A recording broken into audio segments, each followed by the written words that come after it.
Ms. Bass, you're recognized. Thank you. Mr. Keim, just to go over just a couple of clarifying points from Ms. Kruger's questions to you. Could you turn to page 2 again of your testimony there at line 12? This is your rebuttal testimony that she asked you about.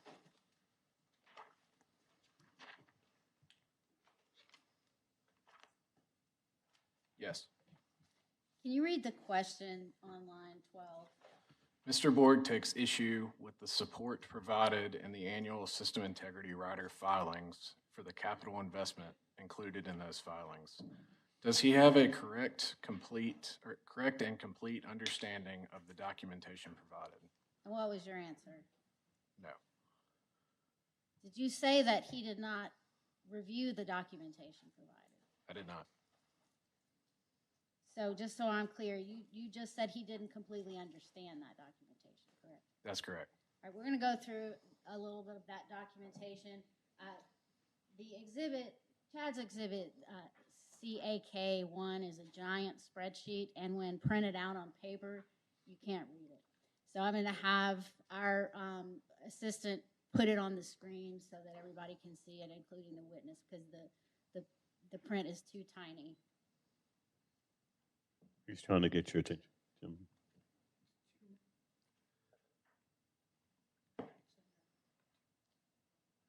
Okay. Huh?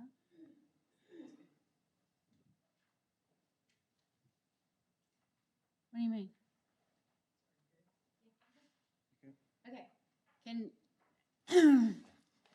Connor, are you able to make that a little bit bigger?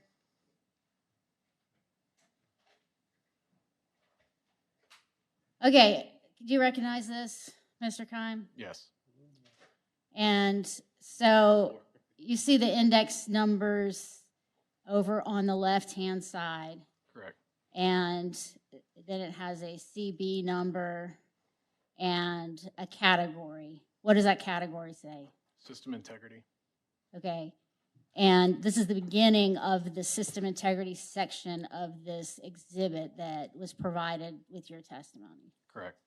And is this exhibit provided every year with the system integrity rider filing? It is. It's required in there. Okay.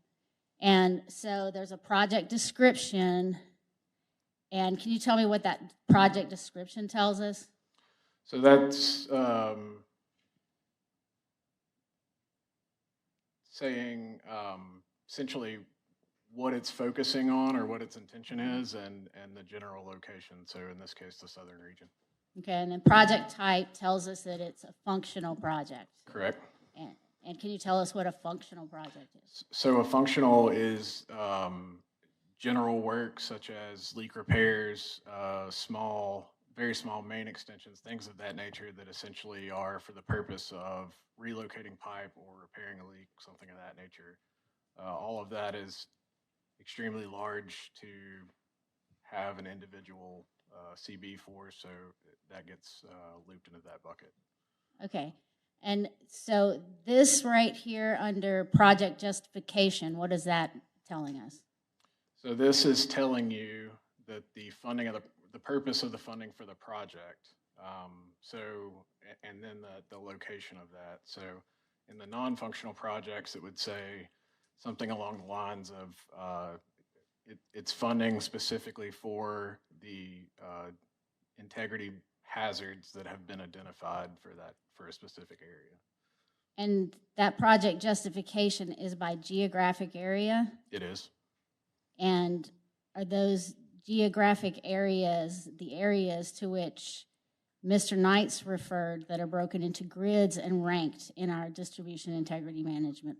Yes, he talked about the larger scale grids that are geographic, and then within that risk model, he's able to get down on that. We're able to get down on that 2,000 by 2,000 foot level, which is also a grid. Okay, can we scroll over, Connor, to the additional columns? Okay, so those columns about the start date and end date, and costs are explanatory. And then what is the regulatory requirement column? That's referring to the specific part of code or something of that nature, basically saying this is the code purpose behind that's driving those types of projects. And so Atmos is required to undertake these types of projects pursuant to that federal regulation. That's correct. Okay, and the column I really wanted to point out that you were referring to in your testimony is column H. Can you tell us what column H is? Yeah, so it further describes that particular CB. It will say things like, it's really describing the purpose, right? So we are, this bucket addresses high relative risk assets related to corrosion or related to joint welding or a multitude of, or a combination of that. And can you read this one that's at the top? It says continued elimination of risk on services from third-party damage and or external forces. And our third-party damage and external forces among the 9 threats that are identified in our risk model, our DIM risk model, and then included to rank our... Excuse me, Mr. Chairman, can you hear me? Yes, sir. Glad you're with us. Okay, sorry for the interruption. No, sir, Thank you're you. good. Thank you.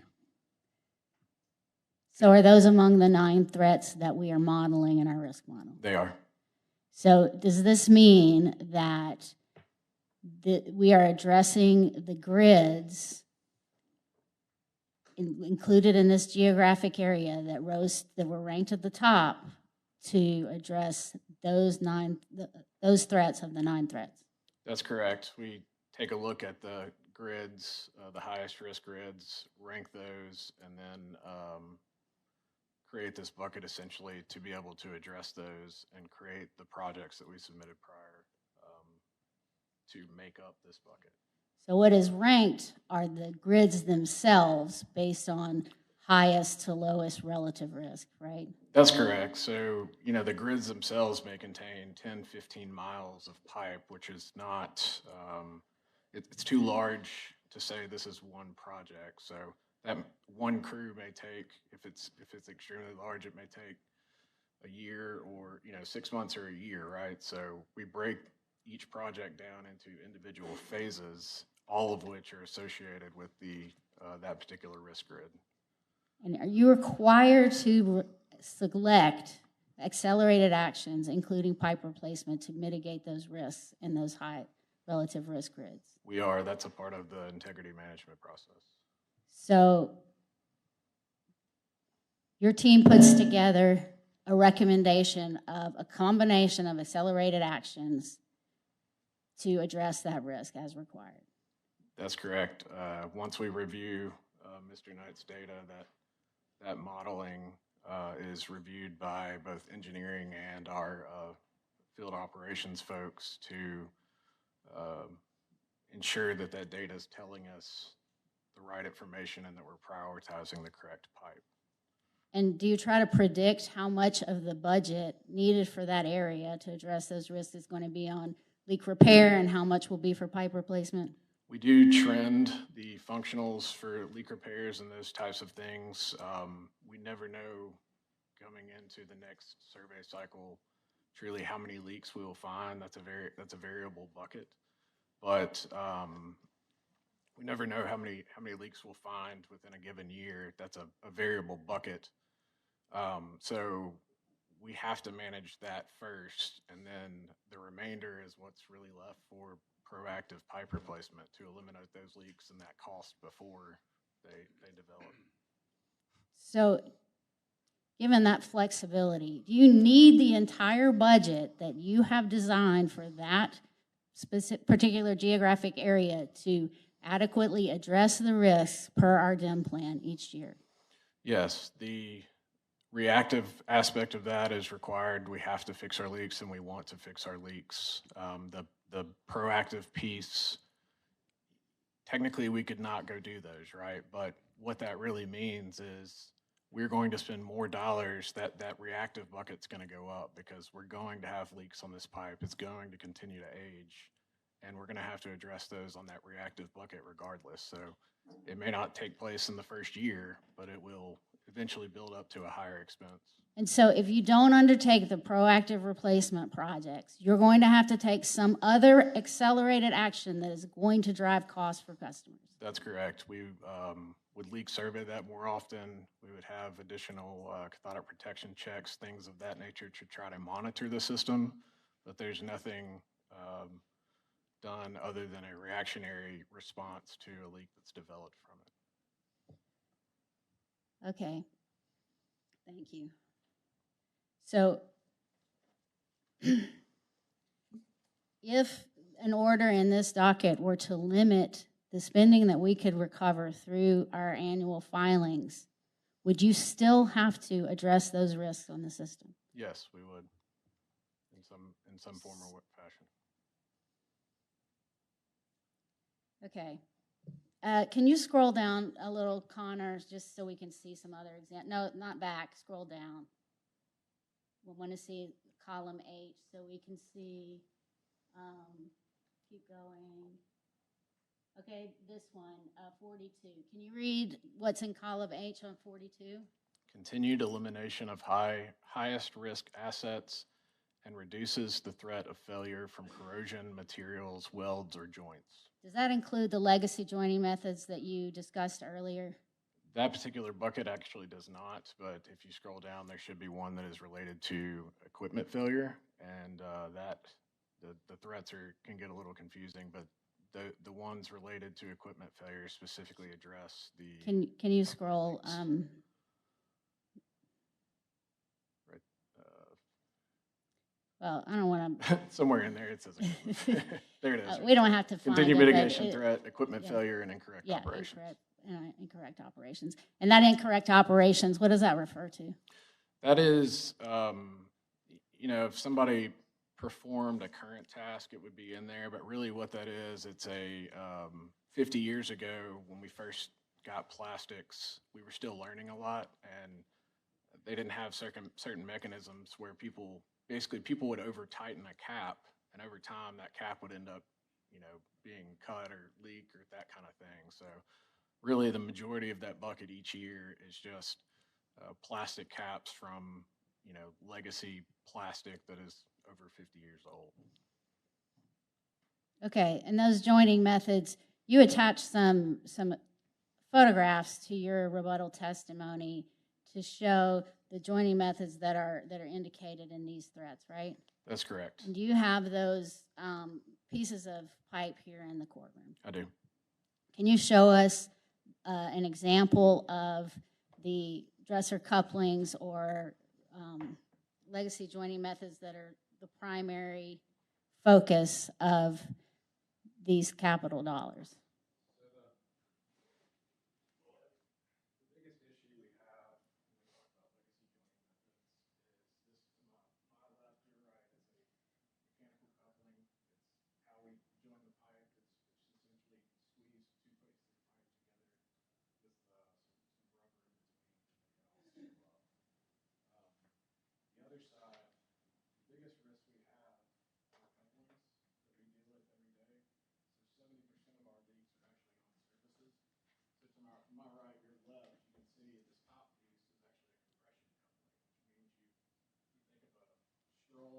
Squeezing into another straw is how it's joining the two pieces of pipe together. So over time, as Mr. Knight talked about, how the flow moves and all those types of things, that's where this is usually where the leaks are created. And these service lines, there's typically 2 to 3 on each service in this time period, and those go right to the house. So we are constantly monitoring and mitigating our leaks and creating faster repair times simply because every day that leaks are out there underground, they have the potential to migrate. So in a situation like this, if you had a leak, do you just replace it with the light type fittings, or do you replace it all the way back to the road or to the main? Can you attach plastic to this, or do you have to redo the whole system? We can, and we have service-only replacement programs that are going in right now and addressing that. But as you can see with this other coupling, we want to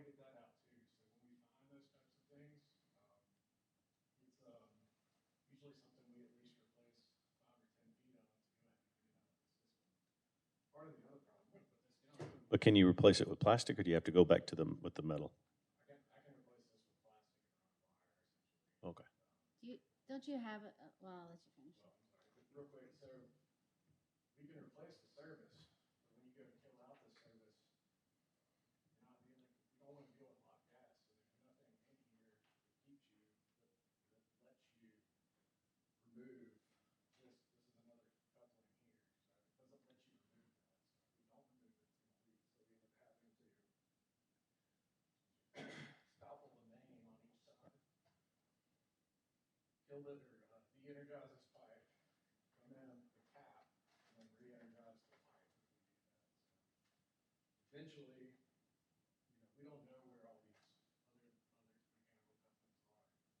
Eventually, we'll have to come back in and replace the pipe, or we have a leak on that if we can identify it. We may have a leak on that next week, right? So, and, this is something we dug up 2 weeks ago. Our people are dealing with it every day. And do you have an example of what we replaced that with in the courtroom? Yes, I do. How old is the pipe? How old is that pipe? This was put in pre-70 usually. There's a little bit that was installed in the 80s, but it can be, I think, 1940s to 1970s typically, and that's about 40% of our remaining system. But you don't have any cast iron left. We don't. The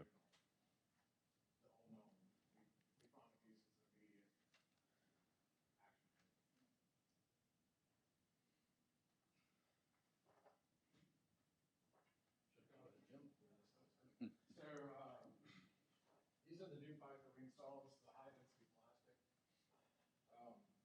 We see one of those? So you can see we really joined this new pipe by 2 methods. Essentially, that's called a butt fusion, and we heat up both sides and we essentially weld that together, right? So it doesn't feel flexible to us, but in the ground it's extremely flexible. It can move with the soils. This is a excuse me, I'm out of breath, but this is an electrofusion coupling, so it kind of takes a really good skill set, right, to meld that properly, make sure it combines. This takes some of that question out of it. So you scrape the pipe and you put these in there and you hook this up to a computer, and it melts that coil up the right temperature and essentially makes sure that everything is welded together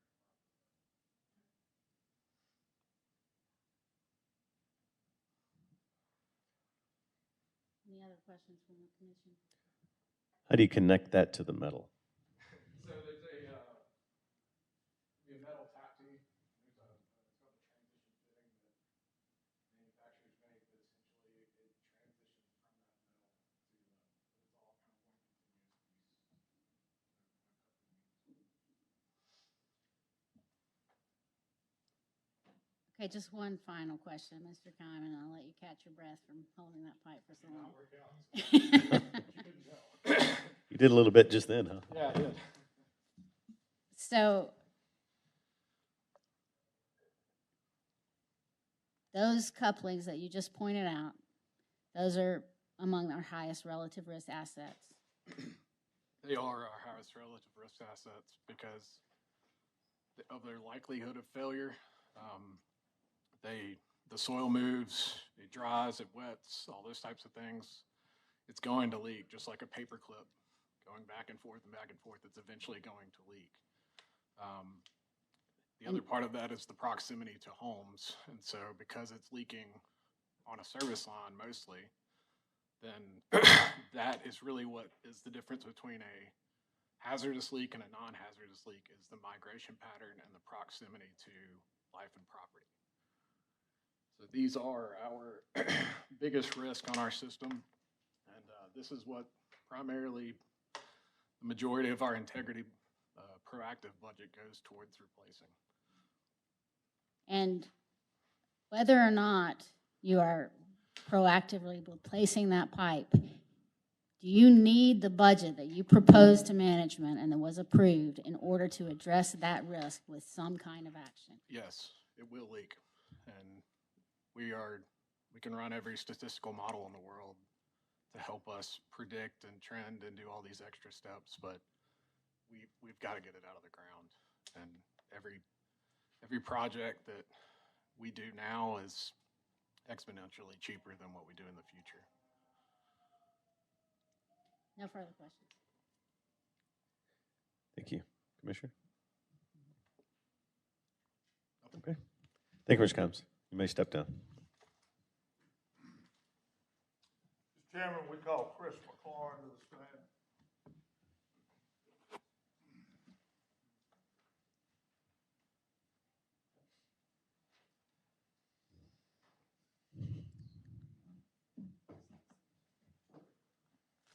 Mr. Glenn, welcome. Mr. McLaurin, would you state your name and by whom you're employed? Chris McLaren, Regulatory Compliance Partners, as a trainer consultant. And do you consult with the gas distribution industry? I do. Did you pre-file direct and rebuttal testimony in this case? I did. If I ask you the questions that are set forth in that direct and rebuttal, would your answers be the same? They would. Ms. McLaurin, would you briefly summarize for the commission your direct and rebuttal testimony? Yes, thank you. Based on my 22 years of experience as a program manager at the Pipeline and Safety Hazardous Materials Administration, I reviewed Atmos Energy's process to assess risk in Mississippi and to inform its system integrity plan. I'm in a unique position to provide an opinion on this topic since I led the implementation of Distribution Integrity Management Program with states for PHMSA. My objective was to assess whether the system integrity plan and resulting identified projects align with pipeline safety regulatory expectations and industry best practices. Based on my review, I concluded that the Atmos Energy Leak Management Program and the Distribution Facility Replacement Program are achieving pipeline safety's goals and appropriately addressing risk in Mississippi. The proposed 2025 projects reflect a sound risk-based approach that addresses the most critical vulnerabilities in the system. The staff's analysis of the plan implies that these vulnerabilities are superficial and related solely to broad categories of material type. This is simply not true. For example, on the distribution system, the critical vulnerabilities included in my testimony include aged steel services constructed with legacy pipes and joining methods that were used during their original installation, as Chad showed previously. Also, pipeline segments joined with using mechanical couplings, which are prone to leakage and failure, among others. My review included the company's system integrity filing approved by the Commission in November of 2024, alongside with Atmos Energy's integrity management plans. So that included the capital project summary sheet that we saw previously, although I looked at the JEM-2, and supporting details on the planned system integrity projects. To fully understand how the company risk assessment process led to these project decisions, I met with Atmos Energy distribution technical experts.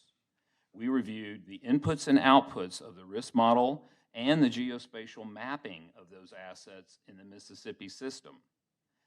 I considered this information in conjunction with relevant DOT annual report data, publicly available information regarding industry best practices in the pipeline safety.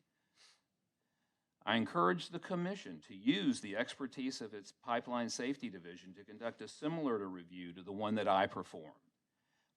This substantive review process allowed me to confirm that Atmos Energy's risk management and system integrity plan processes are being consistently implemented and accomplishing pipeline safety goals. Thank you. We turn to Mr. McLaurin.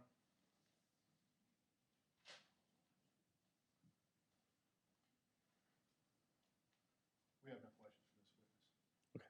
Thank you, Mr. Jones. Thank you. You're excused, Mr. McLaurin. You may step down. Thank you. Thank you for your testimony.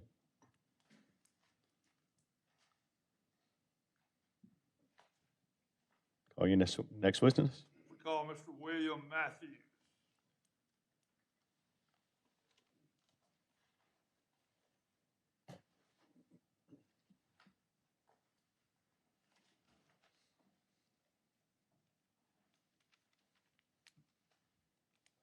Mr. Matthews, welcome. Mr. Matthews, would you state your name and by whom you're employed? Yes, my name is William Matthews, and I'm employed by Atmos Energy. In what capacity? I am a Director of Rates and Regulatory Affairs in our Shared Services Division. Did you pre-file direct and rebuttal testimony in this case? I did. Do you have any additions, deletions, or corrections to that? I did file 2 errata items to my rebuttal testimony that I believe are already in the record. And that was provided to the staff. That's correct. Mr. Matthews, would you briefly summarize your direct and rebuttal testimony in this case? Sure. I'm supporting the company's requested rate increase of $56.1 million.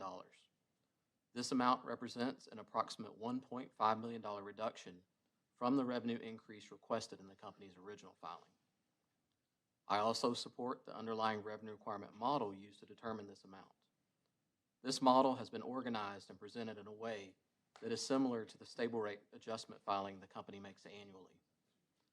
To develop its requested revenue requirement, the company used a per-books historical period ended December 31st, 2024, as well as forecasts of capital spending and other known and measurable adjustments to capture cost reflective of the 12-month period beginning November 1st, 2025. Notably, the requested revenue requirement uses staff's expert consultant, Dr. Bruce Fairchild's calculated and recommended rate of return on equity. Various other company witnesses support individual aspects of the revenue requirement calculation. For example, the capital investment forecast is supported by company witness Chad Kime. The requested capital structure is supported by company witness Joe Christian. In my rebuttal testimony, I explain why certain staff adjustments to operations and maintenance expenses, ad valorem tax amounts, and other cost of service items are misguided and should be rejected. I also explain that, like Mississippi, other states have adopted rate-making mechanisms designed to reduce the lag in capital investment recovery. These states are also supportive of the company's need to accelerate system integrity investment and modernize its infrastructure. Out of the 8 states that Atmos Energy operates in, the one notable exception is Colorado, whose legislature has codified its goal to eliminate fossil fuels. I also explained that the deferred accounting mechanisms in Texas, Louisiana, and Tennessee act in the same way that this Commission's forward-looking rate recovery mechanism works. This occurs because deferring cost associated with capital investment allows the company to match the timing of capital investment with the revenue required to recover those costs. The rate-making treatments afforded by these other jurisdictions support a Commission decision to retain a forward-looking capital recovery program. Doing so will allow Atmos Energy to continue to invest in Mississippi in the same manner that is occurring in other states with rate mechanisms that reduce the lag in capital investment recovery. We tender, Mr. Matthews.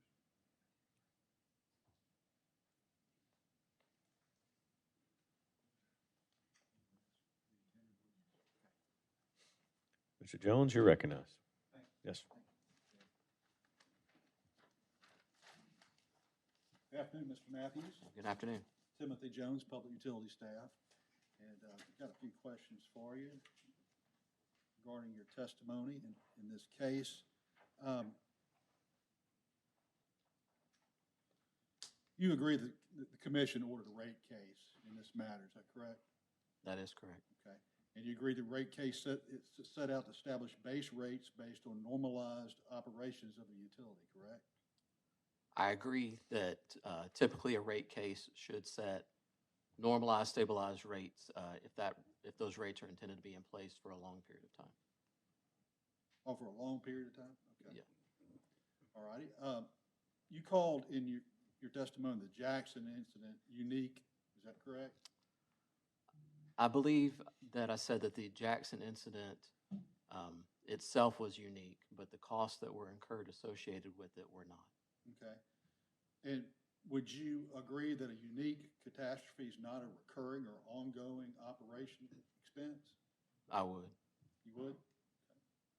And isn't it true that utilities can recover extraordinary cost outlays through riders or deferrals, as opposed to embedding them in base rates? That is one option. Okay.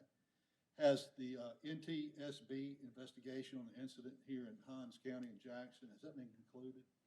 I'm sorry, I'm not familiar with that. Okay. I'm familiar with it, but I'm an accountant in our shared services department. Well, it's about the incident. Yes. We just I don't know the status of it. Okay. And the one that had unique cost? Yes. For you? Okay. If the NTSB determines that the cause was Atmos's fault, do you believe that the customer should pay for those expenses? I believe the expenses that are in question here are 4 O&M projects that we identified. A lot of those costs were to leak survey that area at an accelerated pace. I do believe that those are valid expenses to be recovered. That wasn't my question to you, Mr. Matthews. I'll repeat my question if you don't mind. Okay. If the NTSB determines that the cause of the incident here in Jackson in 2024 was Atmos's fault, do you believe that the customers should be on the hook to pay those expenses? That's yes or no?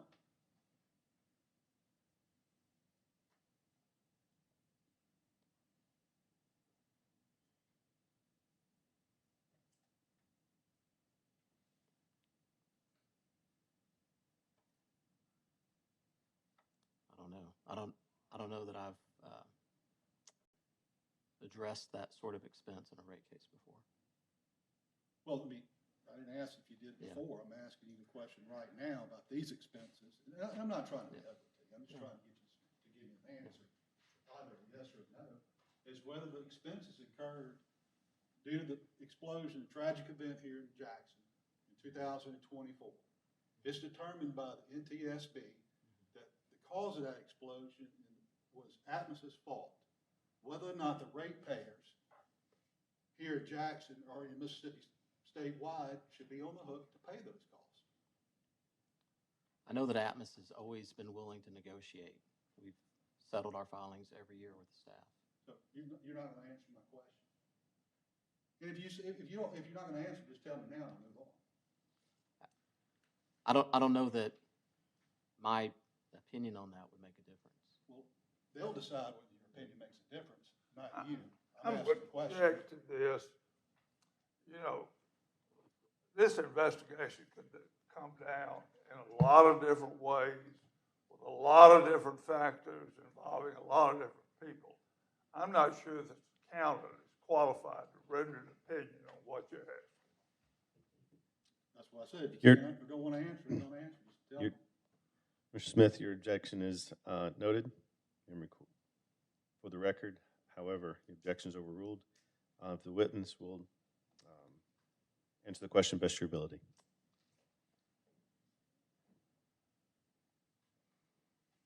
I believe that those costs of a normal nature, those that would be to leak survey, should be recoverable. I'm not certain of all the other costs that are in those 4 projects, or if you're referring to costs beyond that, but I think. No, I'm talking about the cost of the Jackson incident, not all these other costs and some other project or some other place or on the coast. I'm talking about the Jackson, Mississippi. It's a very simple question. And if you don't want to answer, just say, look, I don't want to answer your question. Or I refuse to answer your question, and then I'm out. I'll move on. I don't know that it warrants a yes or no. I feel like that it would depend on the nature of the expenses. The expenses. If they were normal The business. expenses incurred by Atmos, if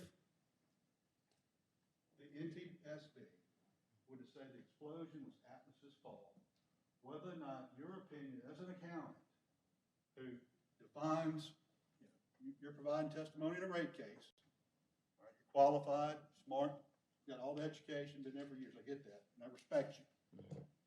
I'm just asking, in your opinion, should those costs, if Atmos was determined to be the cause of the accident or the What incident cost? should be attributable to the customer. Commissioner, I object because the witness has already answered that. He said that the leak survey costs about which he is aware in those 4 O&M projects, he believes should be recoverable because those are normal costs of operation, and he is not aware of what is in the other 3 O&M projects. I didn't ask him that question. You asked him. I didn't ask him It that should be question. recoverable no matter what. The question's on. Okay. And the NTSB is not a fault-finding agent. Ms. Bass. They will not find fault. Yeah. Thank you for your testimony. So, Counselor, if you just move on. I'm going to move on from that question, Mr. Matthews. All right. In your rebuttal testimony, on page 19 of 30, I'll give you an opportunity to turn to it.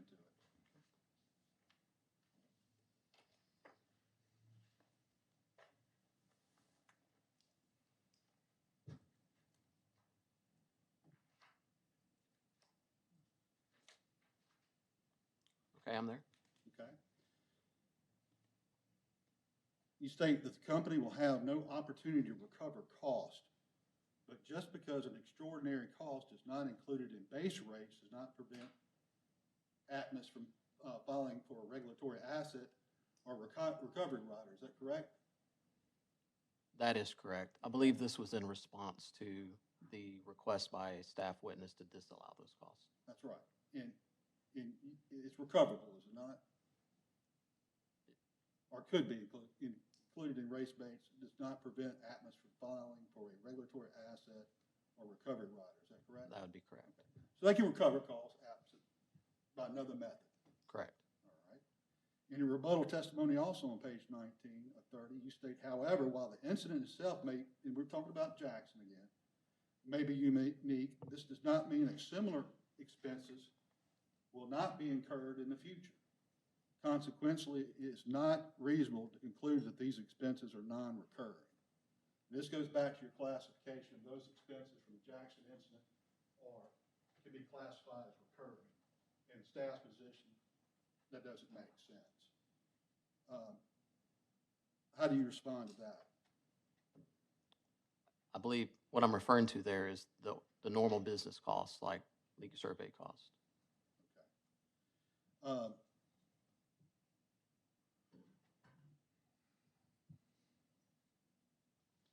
Are you telling the commission about whatever costs you call them, survey costs or whatever, that the commission should expect Atmos to incur expenses similar to those necessary to address the Jackson incident response to be annually recurring? I mean, is that something they should be, if you're asking, say, well, similar costs to explosions and tragic incidents, you should consider those to be recurring expenses and therefore allow us recovery in this mechanism. No, that's not what I'm saying. What I'm saying is that if the situation arises, and I'm obviously not in operations, but if there's a need to accelerate leak surveying, then I think that is a normal course of business that could recur. Again, not really referring to a leak survey. Expenses responding to a leak that apparently wasn't caught and blew up and tragically killed someone. Those types of expenses. I believe some of those expenses in those projects are normal, ordinary business expenses. We accelerated leak surveying during that time and other activities in the area. So I'm saying that those operations themselves were accelerated, so those expenses are higher, and we track those in O&M projects. But that does not mean that they're not normal business expenses. Okay. Should the commission expect more type of these incidents? I don't know that.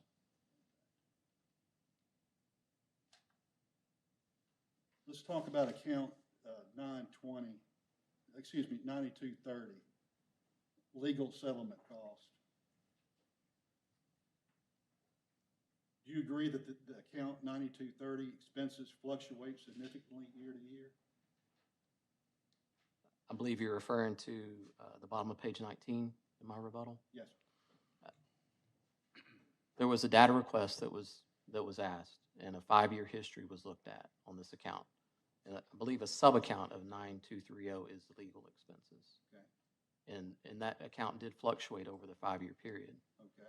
And staff's position was to take an average of that 5-year period. And my response was that we've filed stable rate filings in each of the past 4 years. Those previous 4 years' costs have already been recovered. That some of those were near zero. I believe the amount in question this year was about $1 million or $1.5 million. Okay. If the test year had been unusually low, would Atmos have been satisfied with just using that year? Yes. Okay. Atmos intends to file another stable rate filing or another general rate case at the end of this forward test period. So whatever that change in O&M cost is will be reflective in the next rate case. Is it standard regulatory practice to normalize volatile costs like legal or storm expenses over several years? I believe it is, and I see it typically in rate cases that we file every 2 or 3 years. It would not make sense if this is a state, like we operate in Kansas or Kentucky, and we file a general rate case every 2 or 3 years. It would not make sense to have an out-of-the-ordinary item in there for multiple years and recover either too high or too low an amount. But regardless of stable rate or general rate case, Atmos will file another case next year. Okay, but do you agree the staff's proposal was to not disallow these types of costs, but to levelize them with a 5-year average plus deferral? I do. And do you agree with me that ensures Atmos recovers every prudent dollar? It does. Okay, while protecting customers from volatility. I think that depends. I mean, if we're going to amortize those costs over 2 or 3 years and those costs rise next year, then it didn't protect customers from volatility. Okay. Let's talk about O&M disallowances, if you can, if you will. Your testimony criticizes the staff's disallowance of certain O&M costs as lacking detail. Isn't it true that the categories, spousal travel, club dues, investor relations, come directly from Atmos's general ledger? That's correct. Okay. And if the ledger says sponsorship, such as 2024 bronze sponsorship DeSoto Family Theater Putt for the Arts, is there any plausible argument these are necessary to provide safe and reliable utility services? I'm not sure exactly what expense you're referring to, but I think if you refer back to staff's witness, Mr. McGuckin, in his testimony, he states that Atmos already made the majority of those adjustments. He simply recalculated them. I'm asking you that. Okay. Mr. McGuckin. Please let the witness complete his answer. Yeah. You have more to add to that? But Atmos makes the majority of those adjustments each year in its stable rate filing, and I made those same adjustments in this filing. And staff's witness simply removed those adjustments and calculated his own adjustments. But the documents that I got to review of his adjustments, I could not distinguish what the individual items were. Okay. And I received those only a couple of days before my rebuttal was due. Okay. When the staff requests a copy or documentation, Atmos did not provide it. Is it your position that the commission should assume prudence anyway? Can you repeat that question? When the staff requests a copy of a document or documentation as to, and they don't receive it, or Atmos does not provide it, is it your position that the commission should assume prudence of the cost anyway? No, they shouldn't, but the company should be given the opportunity to produce that and explain it. Has the company been denied any opportunity to produce anything by the staff? Not that I know of. Everything that's been requested. Yeah, I mean, and the commission hadn't denied them, but y'all an opportunity to produce something, have they? They have not. Okay. Are you aware that the Mississippi law places the burden on the utility to prove its costs are just and reasonable? I wouldn't believe that, yes. Okay, agree with it. So if documentation as to a cost is not provided, then would you agree that Atmos failed its burden, not the staff?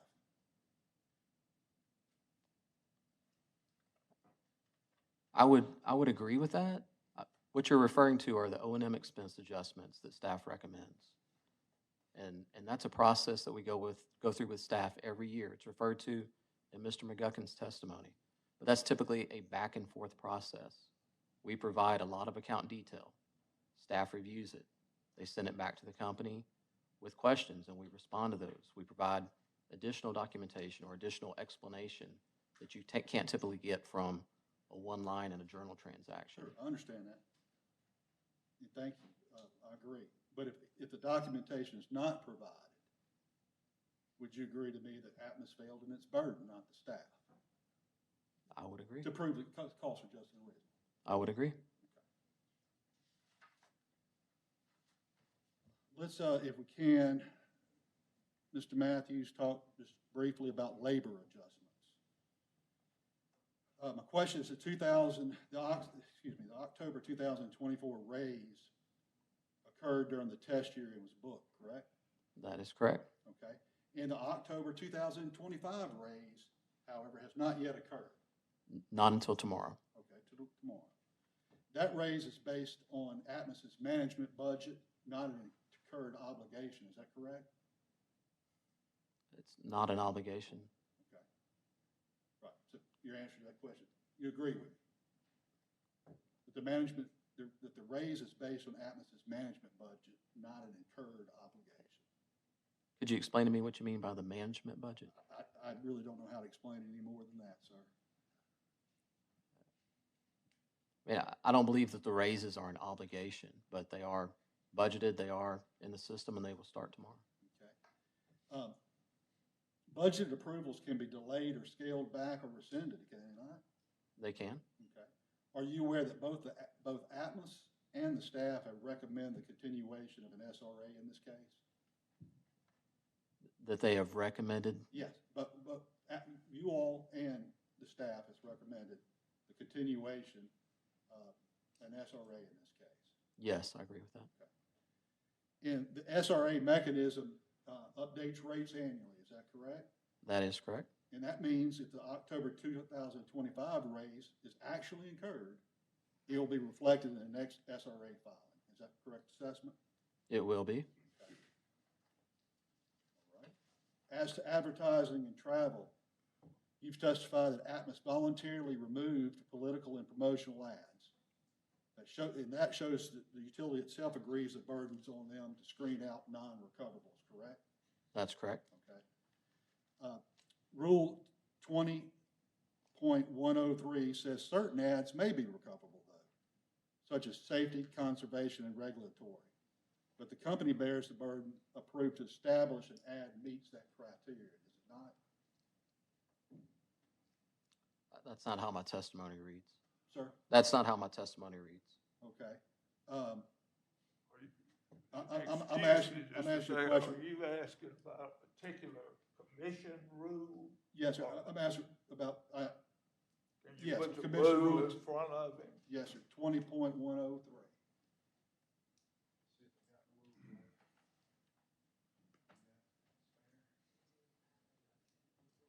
I don't have one handy. I'll just move on from that next. I didn't bring my rule book. Brought my question. Don't have time to break for it. Okay. Anyway, if I told you that Rule 20.103 says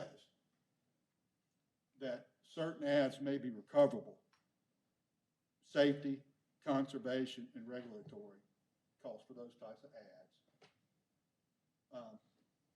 would you agree with me that the company bears the burden of proof to establish an ad meets that criteria for it to be recoverable? I would believe that's true. Mr. Jones? I'm sorry.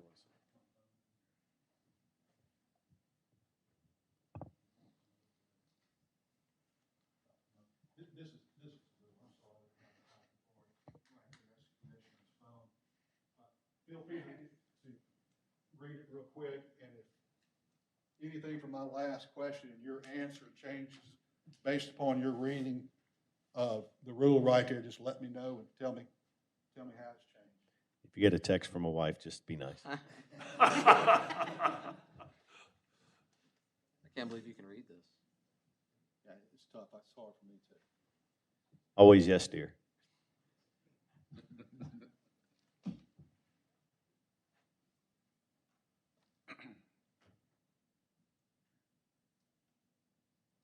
I'll have to set this down.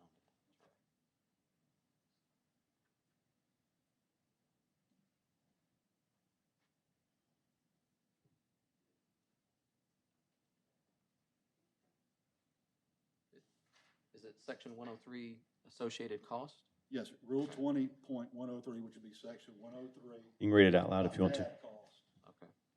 The reasonable cost of the following types of promotional and institutional advertising may be recovered as part of the cost of service.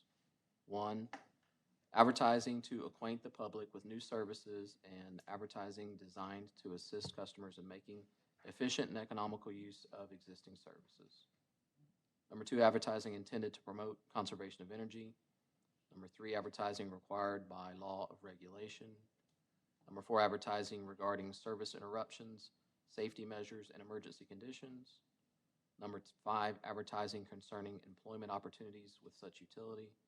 And number 6, any advertising which has been specifically reviewed and approved by the commission prior to its release.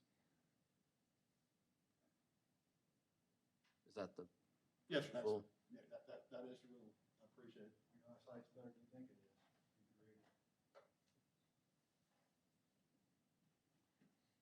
Anything about reading that rule out loud, that changed your answer to me about whether the burden of proof is on the utility to show that those types of costs meet the definition under the statute or rule?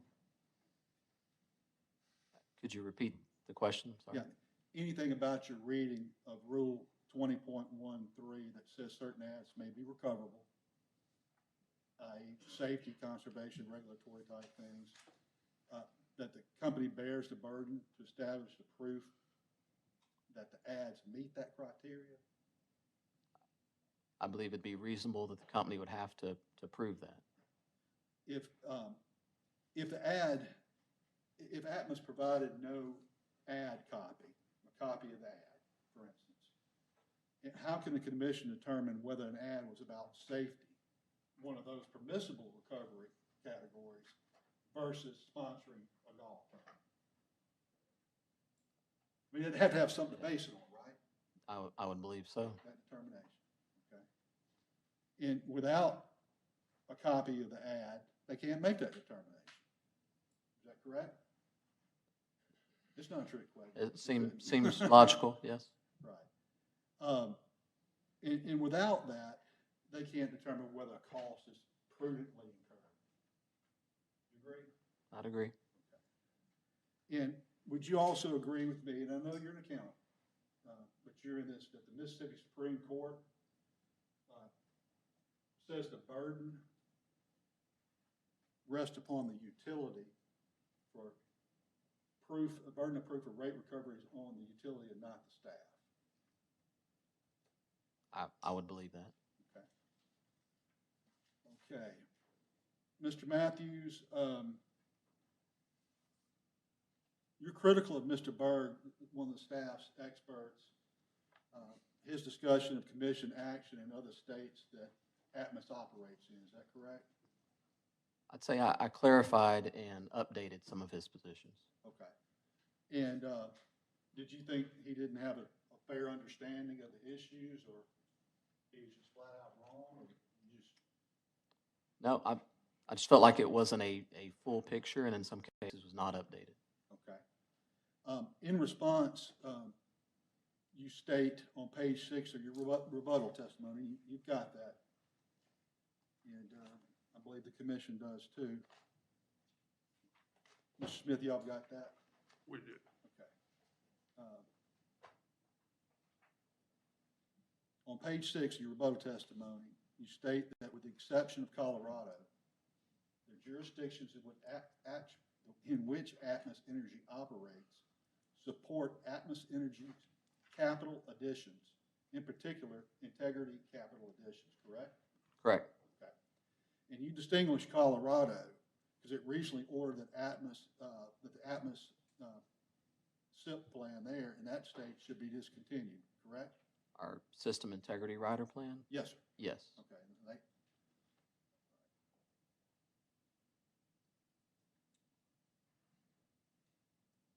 Okay. The Colorado Commission first approved a SIP and recovery program in 2016. Were you aware of that? I wasn't aware of the start date. You weren't aware, would you disagree? No. Would be that statement on my part, I guess. All right. Well, let's look at some of what the Colorado Commission said in its last review of the SIP. And I believe I have a copy of that right here for you all. I got Kansas. Let me skip over that. I don't have Colorado. I need 2 copies. Copies for the other folks. Can I approach with you, Mr. Chairman? Yes, you may. Do you want to enter this in exhibit as well? Okay. Thank you, Ms. Jones.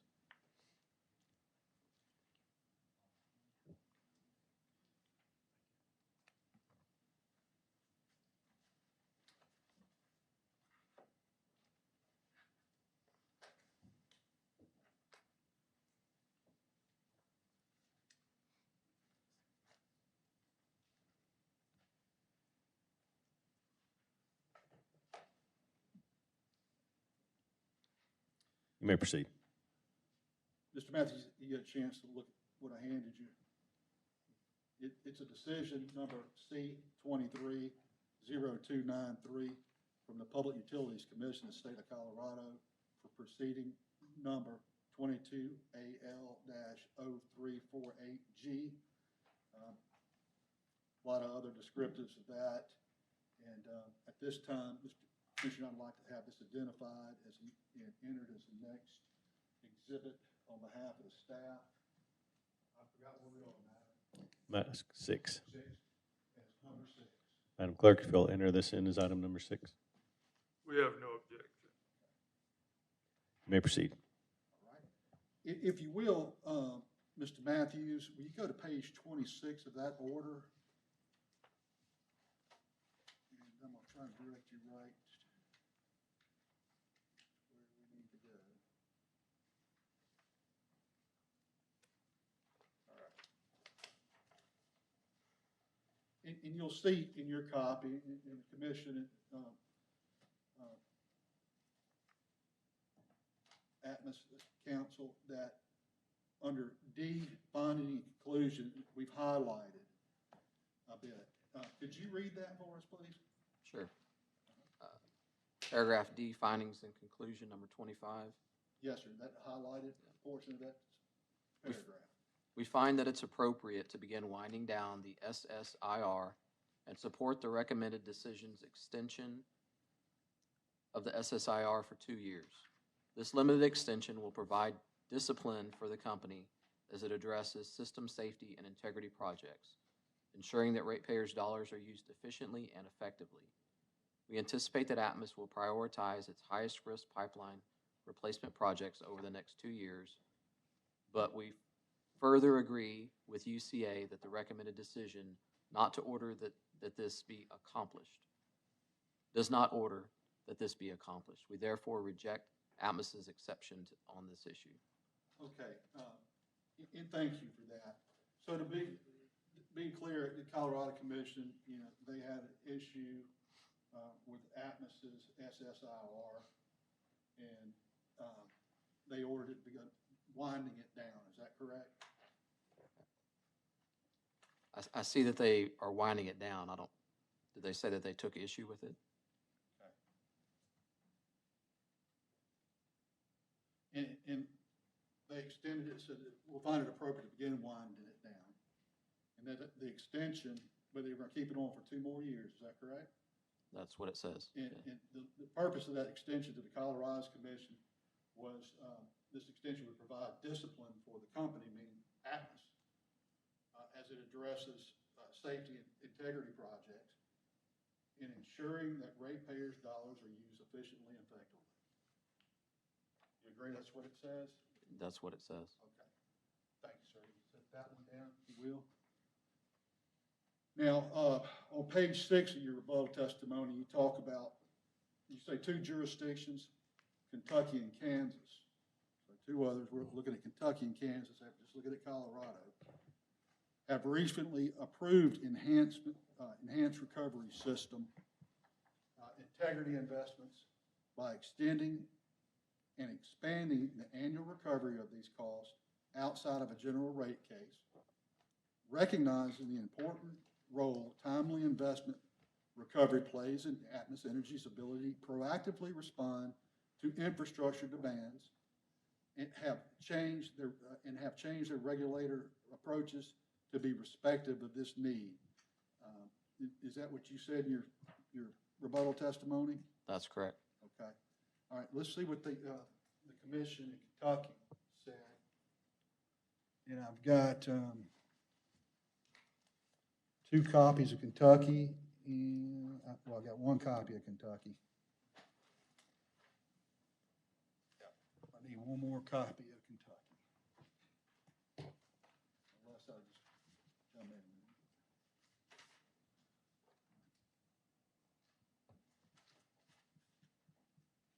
I got two of Kentucky. My bad.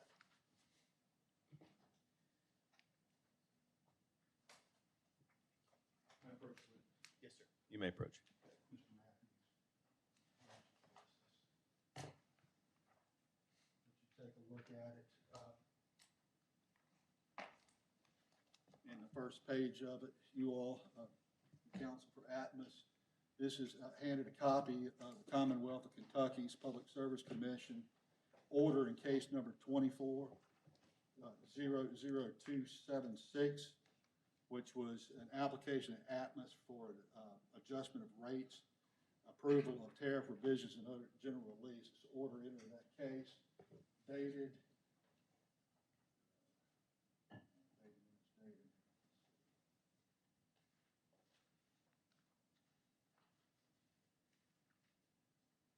It was entered August the 11th of this year, 2025.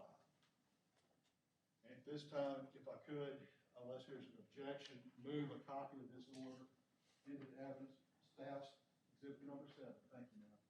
No objection. Madam Clerk, entered in as item number 7. You may proceed. Thank you, sir. All right. Have you read this Kentucky order before? I believe I've read the majority of it. Okay, because you referenced it in your rebuttal. And you're aware that the Commission in Kentucky provides a brief history of the capital investment caps that it has implemented to limit Atmos's pipeline replacement spending. That's what it addresses. You agree? That's one of the components, yes. Okay. And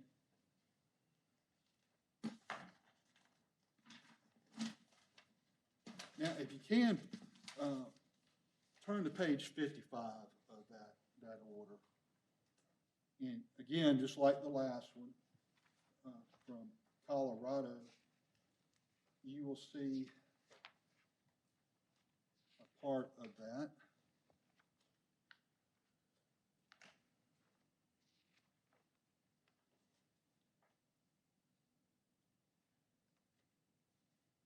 That begins under riders, and it's a pipeline replacement program. And it begins, the paragraph I'd like you to read, if you would, Mr. Matthews, is that paragraph beginning with the commission first approved Atmos PRP rider, blah, blah, blah.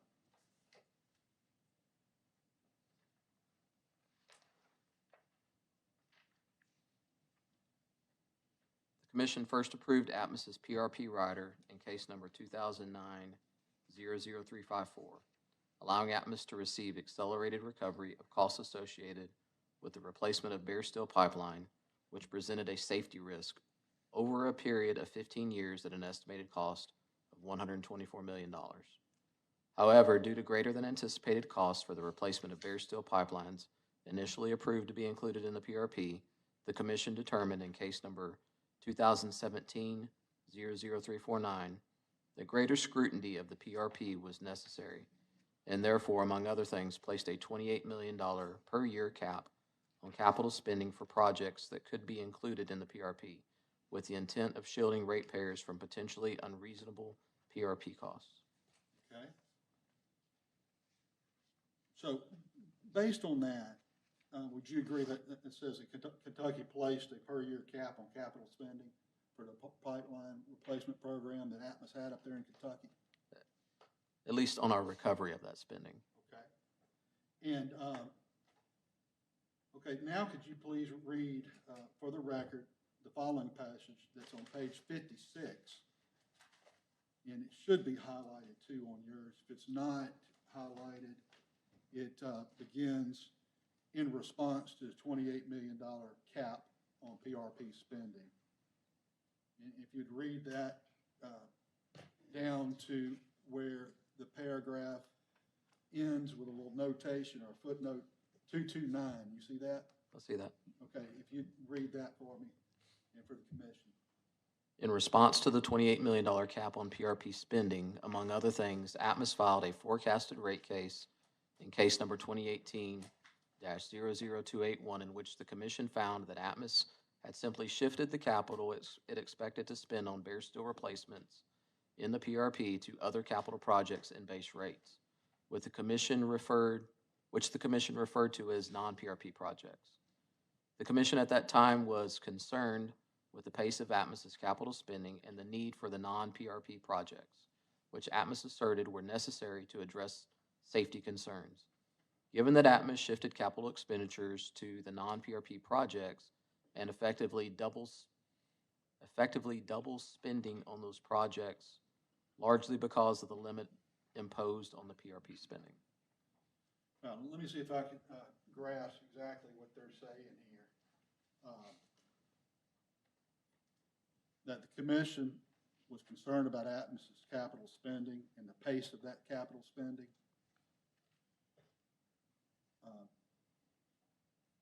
And the need for non-pipeline replacement projects,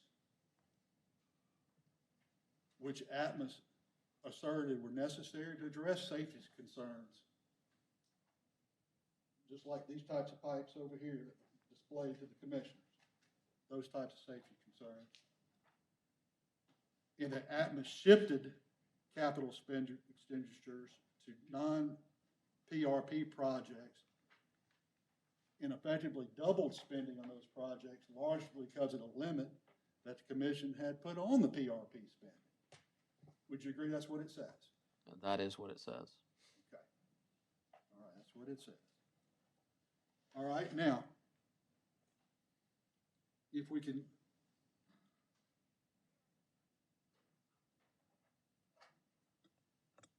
pass that part and catch up with myself.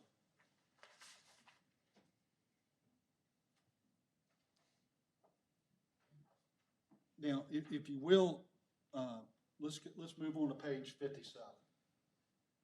The next page over.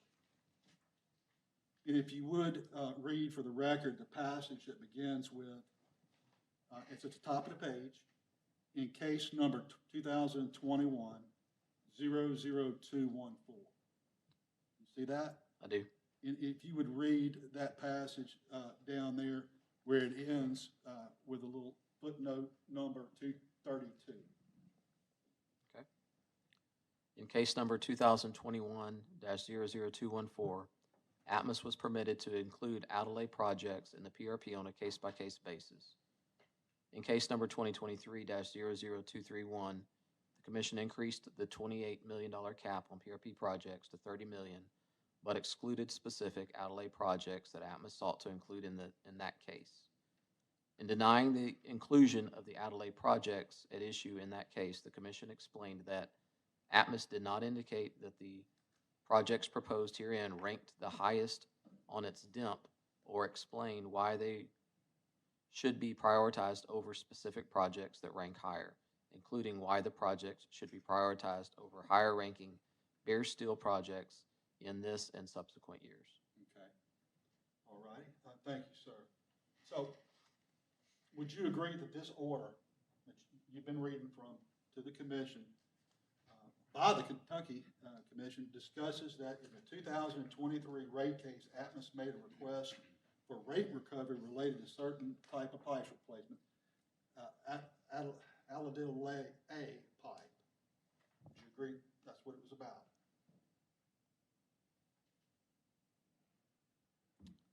I'm not certain if this is referring to a general rate case or a PRP filing with this case number. So discusses in the 2023 rate case. Okay. Yes, I would agree. That's what You it agree? says. Cap was raised from 28 million to 30 million. Okay. All righty. So everything we just went through was a history of the rate caps and certain requests for recovery of a specific type of asset prior to the most recent Kentucky rate case. Would you agree? I'd agree. Okay. And for its most recent Kentucky rate case, which order we just read from, Atmos sought three things as spelled out on page 57 of that order. It says in the present case, Atmos requests one, all, how do you say that again? I pronounce it Adelaide? Adelaide. Excuse me. Adelaide pipe replacement be included for recovery under the PRP. Two, that the PRP spending cap be removed or increased. And three, the non-PRP spending cap, which Atmos contends was imposed by the case 2018-281, be removed or increased. Would you agree that's the three things Atmos was asking for, set forth in this order? That's what this order states. Okay. And do you know what Adelaide pipe is? As far as an accountant can understand it, I do. Yeah. Yeah. It's old plastic pipe. Old plastic pipe known to have Pre-70s. brittle issues. Yes. Yeah, needs to be replaced, right? Yes. All right. Or should be. I mean, it's just old stuff. Atmos has not made a request in Mississippi to deal with that type of pipe, did it? I mean, as a matter of fact, do we even have Adelaide pipe in Mississippi? I don't know the answer to that. I don't think we do. I think your other colleagues say we don't, if I'm not mistaken. If I am, I'll stand corrected when they get up here. So anyway, next, let's move on to page 60.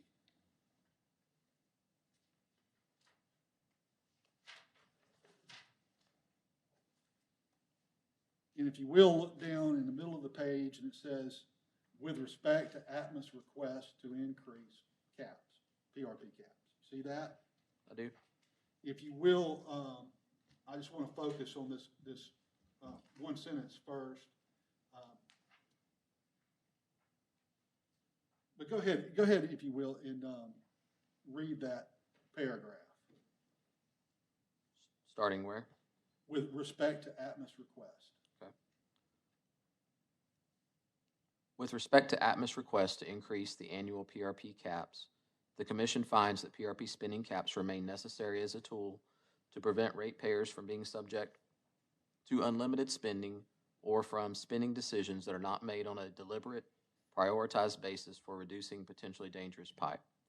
However, the Commission recognizes that additional capital spending will be necessary on an annual basis to complete the replacement within a reasonable time frame, especially since all Adelaide is now authorized to be included in the PRP.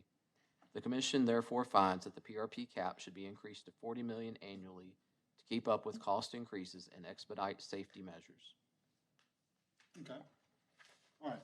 So would you agree that the Kentucky Commission, they continue to recognize the importance of a cap during this case? And it was willing to increase that cap, in part due to additional scope being added to replace the Adelaide pipe. Is that a fair assessment? Would you agree with me on that? I would agree that that applies to the PRP project spending. And once again, to be clear, Atmos has not made any specific requests related to Adelaide pipe in Mississippi. Or do you know that answer? Is it, or you want punt? I don't know that answer Okay, specifically. so punt. All right, we'll bring that up with someone else. That's good. All right, and do you acknowledge, but I'll tell you the answer they have. Do you acknowledge that the IMPUS, that the staff has proposed that any cap on spending in this case should be coupled with the express right for Atmos to seek approval of that spending that would exceed the cap based on a justified request or application to the Commission? I mean, you want me to rephrase that? Sure. Okay. I didn't hear the question in that. Do you acknowledge that the staff, we've said, what, Proposed caps on Atmos spending in this case should be coupled with the express right for Atmos to seek approval of spending that's going to exceed the cap based on a justified request of the commission. Now, if there's going to be spending that exceeds the cap that's set by the commission, hey, come to the commission and make application to the project and say, look, we need this, and they'll determine the reasonableness of it, and you can recover it or receive that. Do you understand that's what we've recommended? I do, but I believe Atmos brings their total capital budget before the commission every year. Yeah, but, yeah, well, thank you, good. It's good that they do. And they could also bring, every year if they need to recover some special money, a special application, right? I guess so. Nothing about the staff is trying to limit their ability to do that if the commission sets caps, right? This is not, we're not. Okay. Now let's look at pages 60 through 61. And if you will, start reading at the bottom of page 60 where it says improve the increase. In approving the increase, and move on until you get to the top quarter maybe of page 61 where it ends with Adelaide pipe immediately, period. Okay. You got me? Yep. All right. In approving the increase in the PRP cap, the commission notes that Atmos has repeatedly framed the PRP cap as an obstacle to meeting safety guidelines. However, nothing herein should be construed as preventing Atmos from completing projects to replace bare steel or Adelaide beyond the annual PRP cap as necessary to provide safe, adequate, and reliable service. Such capital expenditures to replace bare steel or Adelaide beyond the annual cap may be recovered in future general rate cases. The PRP was developed as an incentive to encourage replacement of potentially hazardous pipeline. Limiting accelerated recovery does not prevent Atmos from replacing all of its bare steel and Adelaide pipe immediately.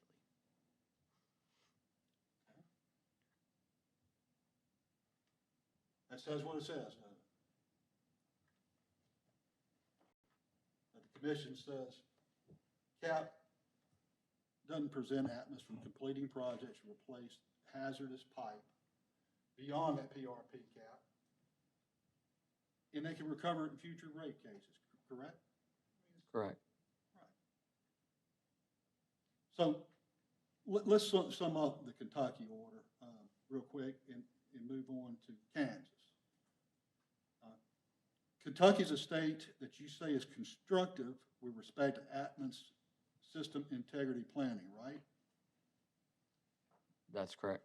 Okay. And when you say constructive, you mean that they get it, they get your vision? I believe the reference, I have to look at my exact testimony, but that they have moved in the direction of increasing our recovery. Yeah. All right. And so by putting caps on you, on Atmos, you agree that they're being constructive? No, I agree in this most recent order when they allowed Adelaide to be included in our PRP filing, and they raised our spending or our recovery limit by $10 million, and they approved a specific PHMSA rider to address the mega rule, and they clarified that there was no spending cap on our non-PRP investment, that those were moves in the right direction.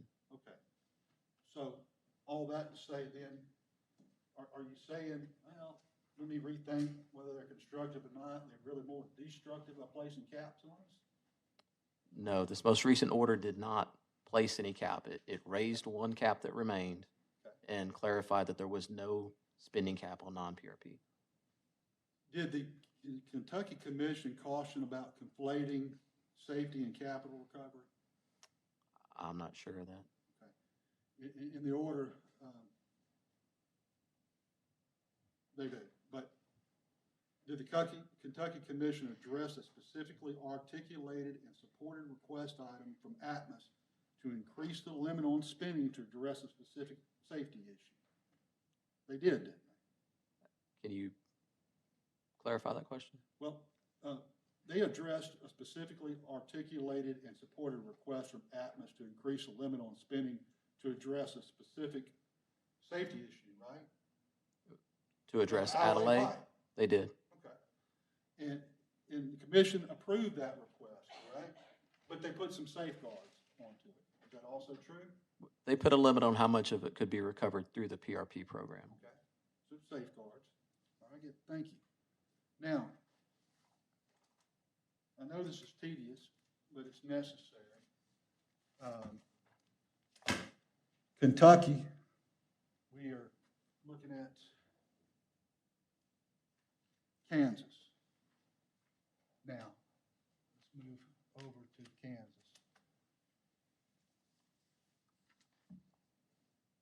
Okay, I got to, you go ahead and hand those out.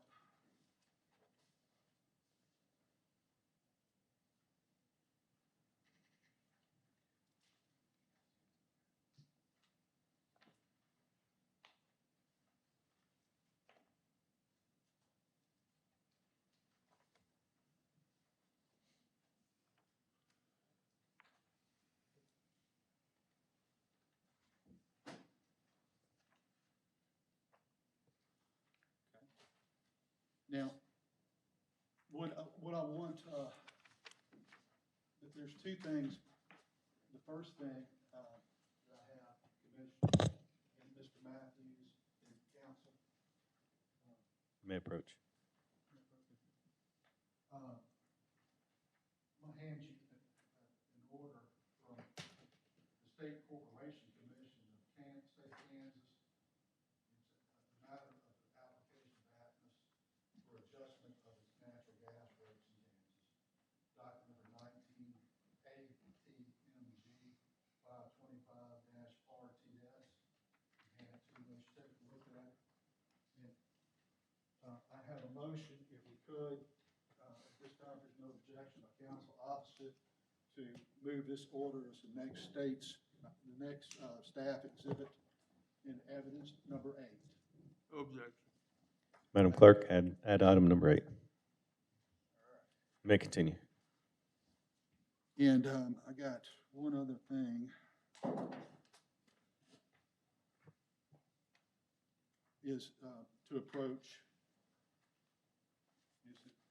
Is it ready for this? Okay. May approach. Yes, sir.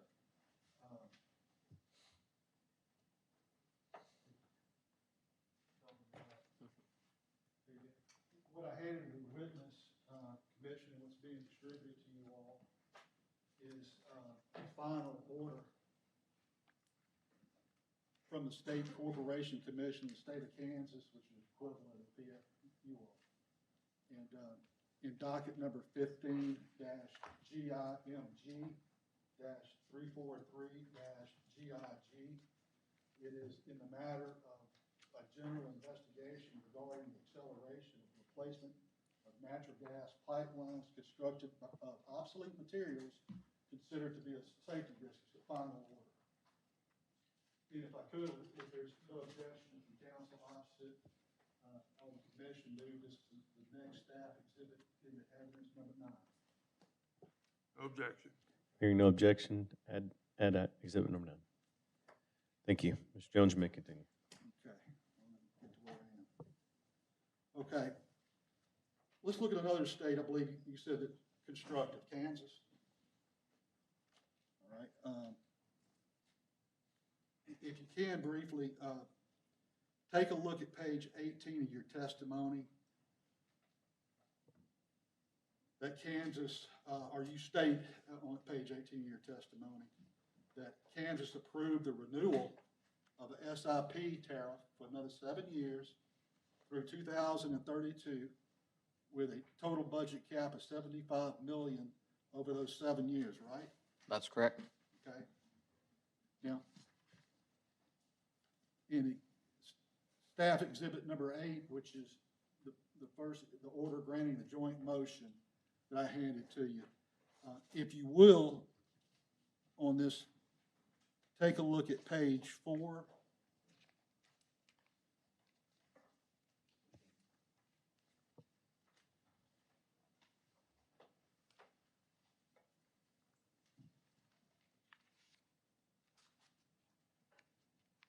At the bottom of the Kansas SIP settlement in section A, it states that the joint motion is granted. Is that correct? So there was a joint motion for the renewal of the System Integrity Plan tariff for Atmos in the state of Kansas. And it was granted. Is that correct? That's correct. All right. And then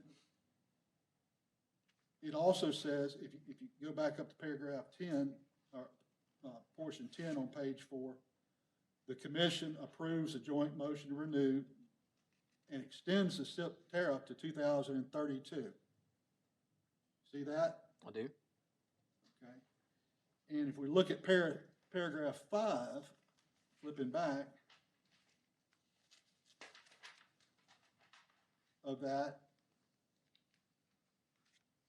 do you agree that it supports the statement in your testimony that the SIP tariff was renewed for another 7 years through 2032 with a total budget cap of $75 million over those 7 years?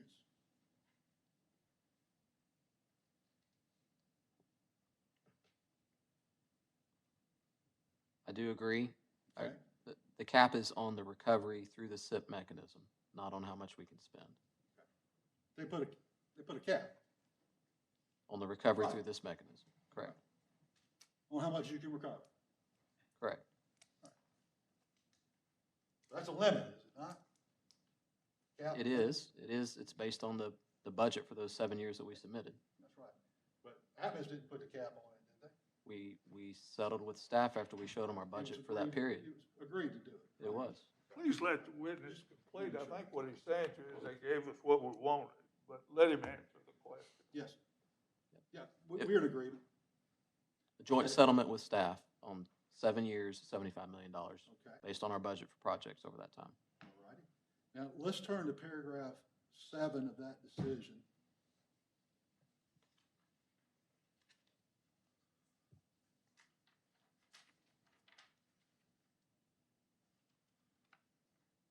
Okay? Where it says the joint movements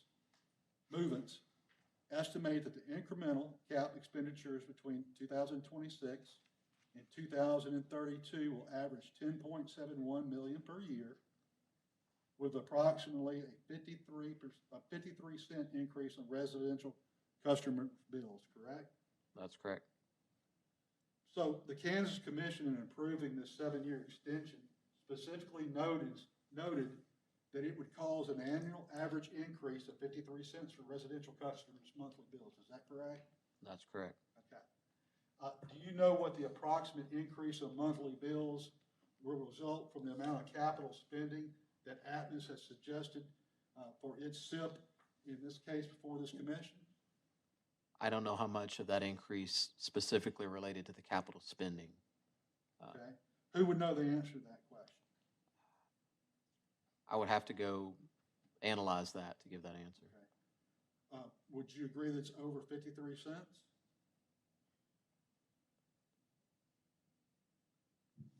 So I would assume it would be. Okay.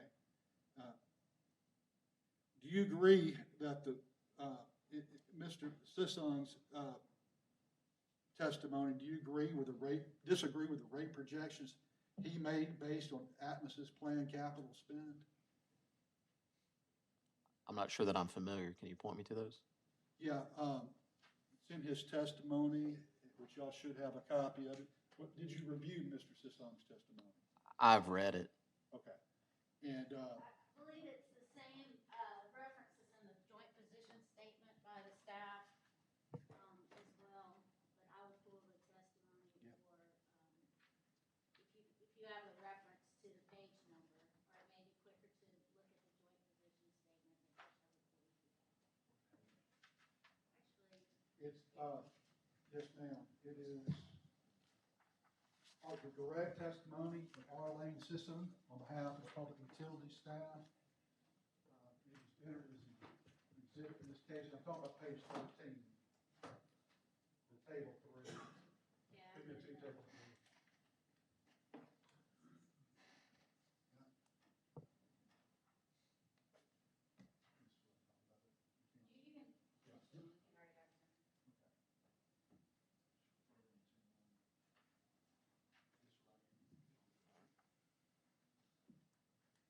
And do we have a copy for the commission of that?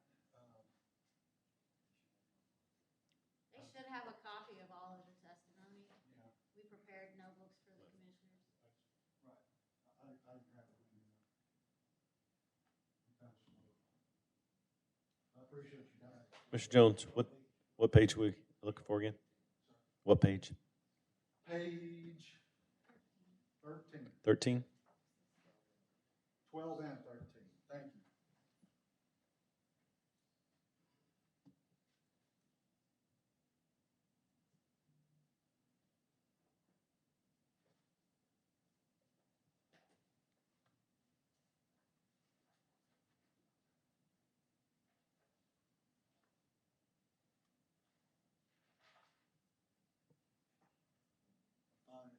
I'm sorry I have one immediately handy. Apologize. You may continue. Thanks.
I mean, you had reviewed that in the past, but do you remember seeing that?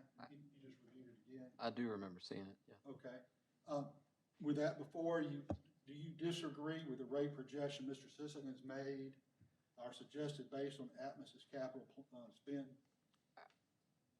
I'm not sure that I agree or disagree. I don't know how the projection was made. Okay. Do you know if the level of spending that Atmos would have to be limited to, excuse me, let me rephrase. Do you know what level of spending that Atmos Mississippi would have to be limited to maintain a bill increase of only 53 cents, like they did out there in Kansas? I don't know that. Okay. Do you know which any of your colleagues that would know that answer to that question? Again, I don't know that anybody's going to know that offhand. I think we could work a calculation to get that answer. But you didn't do any comparison, y'all, that you know of between, on that kind of issue? No. Okay.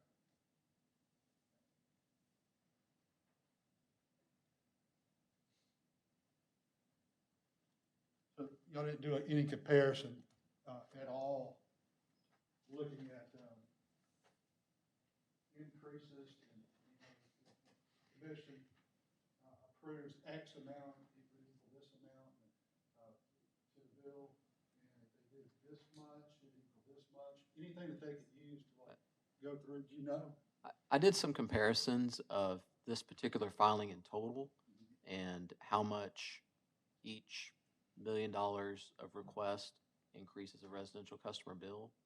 But the question you asked me specifically about one of three methods that we recover from in Kansas at a certain price, only capital related. I did not compare that in So Mississippi. we don't have those numbers to make the comparison Not to in that Mississippi. method, not in that exact way. Okay. Excuse me, did you say you had a calculation per million? I do. What's it? For each $1 million of deficiency in this rate case, the average residential bill is about 21 cents per month. 21 cents per million. Correct. Thank you. All right. Now, thank you for that. If the commission issued an order that did just this thing, extending Atmos Mississippi's SIR with a limit that resulted in a residential customer increase of 53 cents, would you consider that supportive of your system integrity efforts? Could you repeat that question? If the commission issued an order that did very similar to Kansas and extended Atmos's Mississippi SIR with a limit that resulted in a customer bill increase, residential customer bill increase of 53 cents, would you consider that the commission has been supportive of your company's system integrity efforts?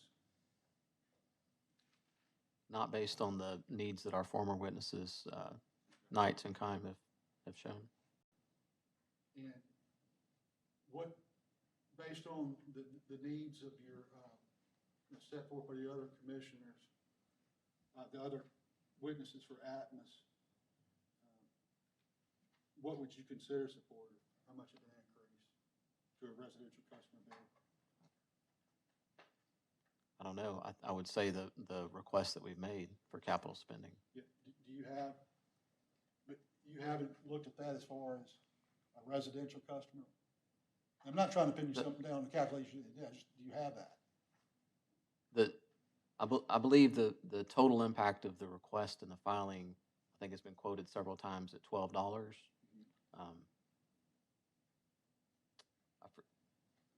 Okay. I'd have to refer back to my testimony, but I believe what you're comparing, though, is in Kansas, a capital-only limited issue rider to a comprehensive rate case.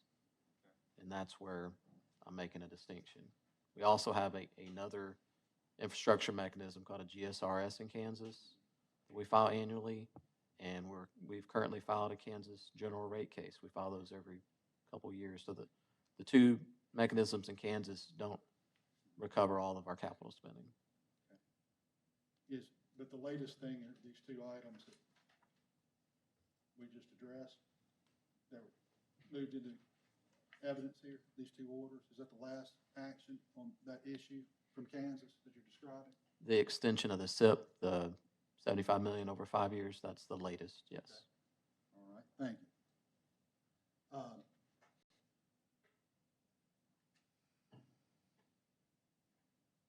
Were you aware that the Kansas Commission had a limit on Atmos capital spending since its initial approval? I'm not sure I understand the question. What do you mean since its initial approval? Well, since its initial approval of Atmos capital spending plan, that they've had limits on the spending? No, I'm not familiar with that. You not familiar with that? On Kansas? Yeah. Are you aware that the Kansas Commission had a limit on Atmos's capital spending since its initial approval? Excuse me, I keep saying improvement. I'm not familiar with that at all. Okay. Do you agree that the limits were placed on their spending in partly due to the Kansas Commission expressed concern over Atmos's linkage of alternative recovery mechanisms that you just mentioned before with the appropriate prioritization of safety concerns and at Atmos's higher emphasis on shareholder profits than on the safety of Kansas ratepayers? I'm not certain of your question, but if I'm not familiar with the spending limits, I don't know how I could expect them to be linked to something else. Okay. You want me to try to repeat it, or is it just something you don't have no knowledge Sure. of? Yeah. Okay. Do you agree that the limits in Kansas were placed in partly due to the Commission's expressed concern over Atmos's linkage of alternative recovery mechanisms with the appropriate prioritization of safety concerns and Atmos's higher emphasis on shareholders' profits than the safety of Kansas ratepayers. I can't agree with that. I'm not familiar with any of that. Okay. Can you point me to any of that somewhere? If you're not familiar with it, you're not familiar with it. So I accept your answer.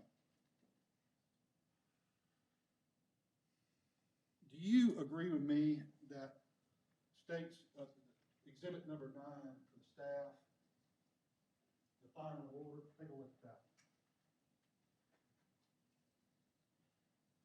if you will. We're in Kansas now. Yeah, we're still in Kansas.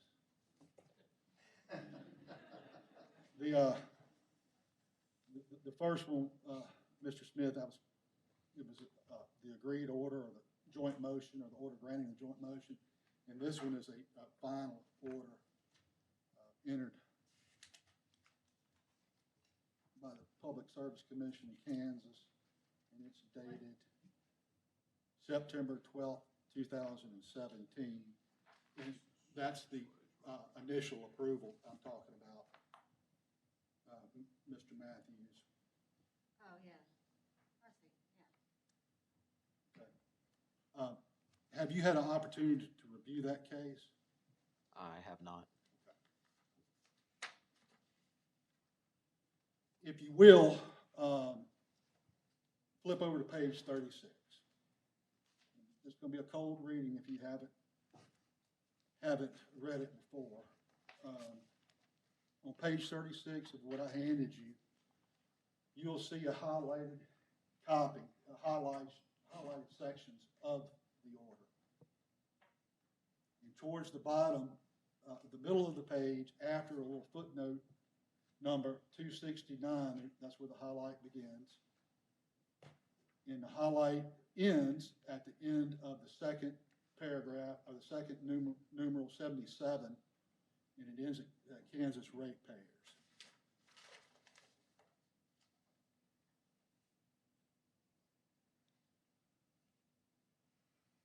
Okay, you there? I am.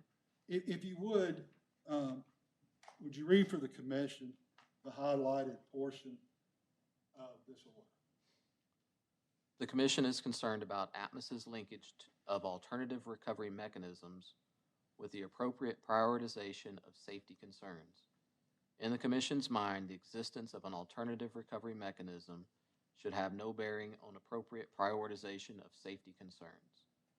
The Commission interprets Atmos testimony regarding the risk of not accelerating replacement of obsolete material and of the increased level of leaks found on Atmos's system, Atmos's testimony regarding the role alternative rate mechanisms have in allowing safety concerns to be appropriately prioritized, and Atmos's meager replacement efforts to mean that, despite its protestations to the contrary, Atmos places a higher emphasis on shareholder profits than the safety of the Kansas ratepayers.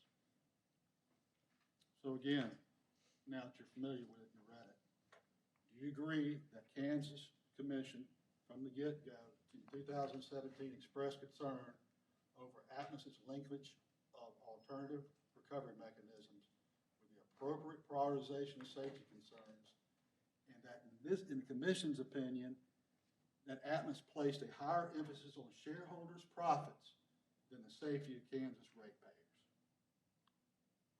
Do you agree with that statement? I agree that's how this reads. Atmos has filed several cases since this one. I didn't I ask you haven't about read those. this I language. asked you about Let him finish that his order. answer, please.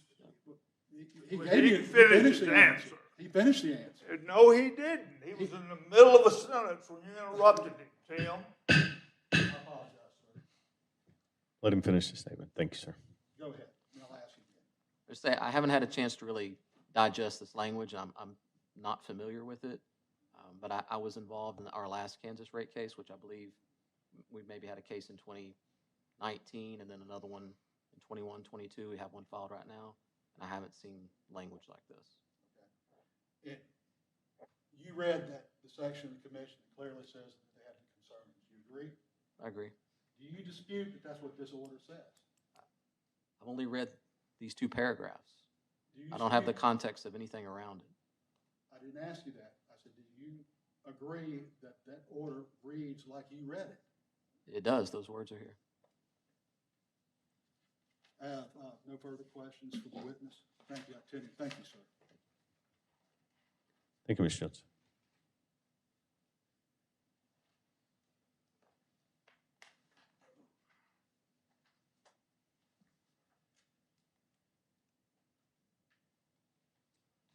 Ms. Bass, you're recognized. Mr. Jones is significantly taller than myself. All right. So, Mr. Matthews, I just want to go quickly back to a couple of early lines of questioning and your responses so that you can clarify. The attorney asked you about some expenses that were incurred after the Jackson incidents in January of 2024. You recall that line of questioning? I do. And you recall the staff's O&M adjustment associated with that? I do. What was the dollar amount of that adjustment? I believe $2.7 million. $2.7 million is what we're talking about. And in your recollection of reviewing, I believe you said there were 4 O&M projects. That's correct. In your recollection of those O&M projects, were they associated with accelerated leak survey in response to the condition of the system in Jackson at the time? I know at least a portion of those costs were. And Atmos Energy is required to leak survey its assets in response to conditions to keep it safe, correct? That's correct. We do that every year. That's correct. Now, I think you were trying to explain the difference between annual rate making and rate making based on general cases filed every few years, correct? Yes. Could you explain why costs are normalized in rate cases when they're filed infrequently, but costs are not normalized when annual rate making is used? Sure. So, like I mentioned, in some of our states, we don't have fully comprehensive mechanisms. So in Kentucky and Kansas and Colorado, we file rate cases, but not every 12 months. We may every 2 or 3 years. So in those cases, we go through efforts to normalize the run rate of those O&M expenses so that they are not out of line of what we would expect in the period that rates would go into place. In Mississippi, in the 20 years that I've been at Atmos, we've filed a stable rate filing every year. I mean, we're filing for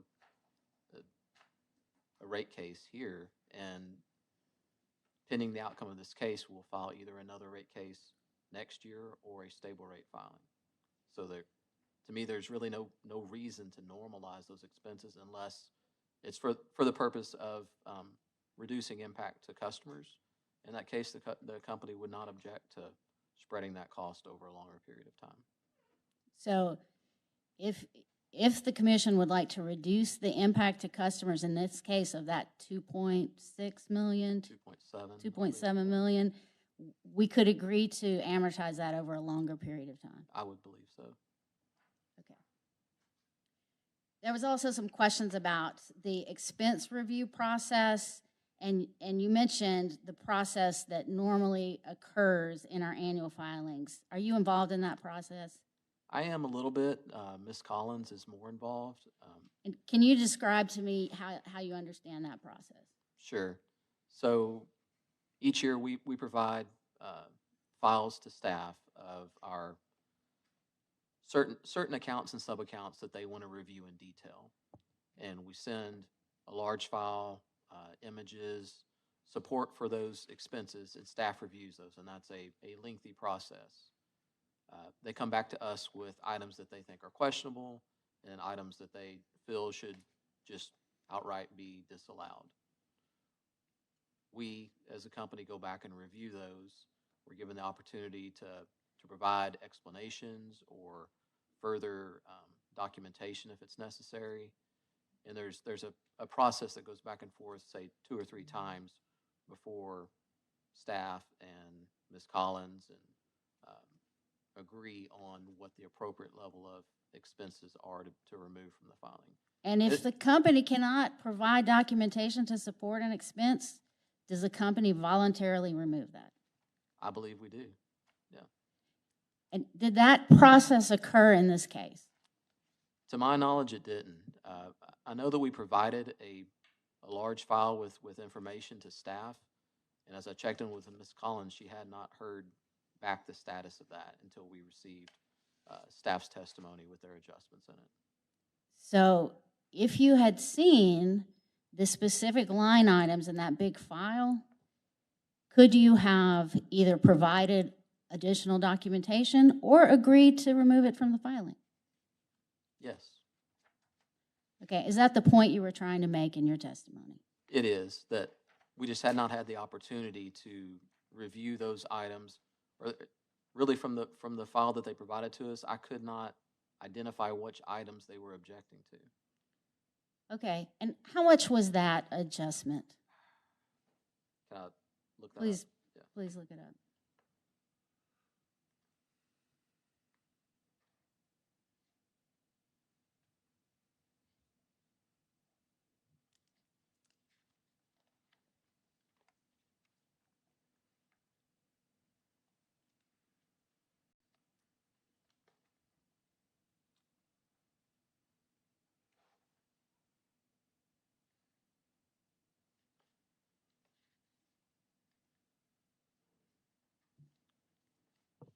So staff identified in the Mississippi Direct Division $874,711, Okay, and then in our Shared Services Division $271,626 before allocating a portion of that to Mississippi. okay, so it's less than $1 million. Much less after you figure that 271 really only 5% of that or so would allocate to Mississippi. Right. Okay, I just wanted to quantify for the commissioners the adjustments there and that we were Can I talking make one about. more statement on that? Yes. We did in this filing what we typically do. We start with a set amount of exclusion, so we added $150,000 reduction into the filing as a placeholder until we went through this process of reviewing expenses. So 150 is already removed from the filing amount. Okay, so we go ahead and deduct 150,000, assuming that there will be at least that much dispute, given the nature of the small dollar amounts and lack of documentation. And then we work with staff to arrive on the exact amount. That's correct. And then those are items that aren't necessarily formalized in the stable rate adjustment or in that tariff, but they are agreed upon with staff and part of our stipulated settlements. Okay, quick, I hope this will be quick, but I just wanted to give you the opportunity to talk about this support for recoverable advertising. Do you recall that Atmos Energy provided a data response that provided our support for the recoverable advertising? I can refresh your memory by showing to you on the screen. Connor's going to do that for us. I wouldn't mind if you refreshed my memory.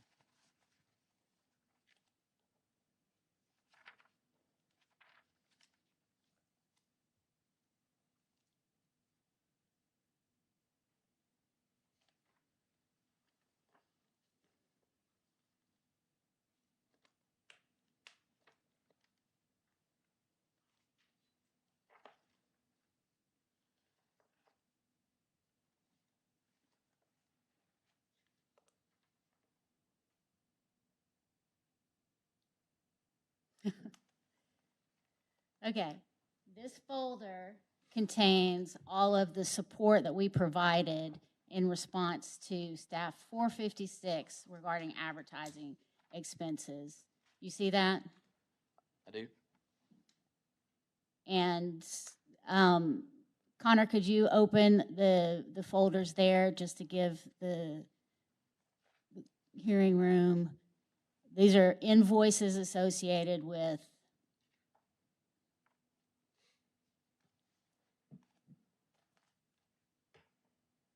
opening. Okay, these are in the invoices that support the advertising that we consider recoverable. Correct? Correct. So, are you aware that we got any follow-up questions from the staff regarding ad copies? None that I recall. So, open the sports scoreboard one. So some of these you can see ad copies, and some of them they're not provided. There you see the 811 fueling our energy future. You see that? Yes. Okay, could we have provided additional information on some of these support if we had been asked? I would think so. Okay, thank you. So, moving on to the discussion of the various other states in which we operate. So, is it true that the company is currently preparing a Colorado general rate case filing? That is correct. And you're aware that we filed a Colorado rate case in 2013, 2015, and 2016, correct? Correct. Almost 3 years in a row. And then in 2017, as Mr. Jones pointed out, the SSIR was approved. Okay, correct. And do you know when the next time we filed a rate case in Colorado was? I don't know off the top of my head. If I said that it was 2023, would that ring a bell? I know we filed a case in 2023. Yes.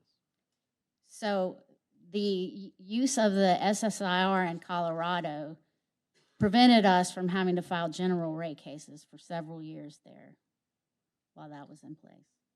Okay, and do you know anything about the size of the Colorado system compared to Mississippi as far as part of Atmos as far as rate base goes? I believe that our investment there is much less than half of what it is in Mississippi. And if I told you that that division was about 1.6% of our assets, would that sound right? It does, and Mississippi is around 6%. Yeah. Okay, and do you know anything about the age of the Colorado system? I do not. If I told you that it was mostly built from the 1990s on, would that seem logical to you, given where we serve in Colorado? I honestly don't know that. Okay. But would you agree that the investment needs in each state depends on the risks of the system in each state, as we've discussed today? I would agree. I would definitely think the age of the system would play a role. Okay, and just one last note on Colorado. Is the Colorado Commission, discouraging all investment in natural gas infrastructure? Yes. And what are the state policies that they have adopted in Colorado that have caused the commission to take that stance?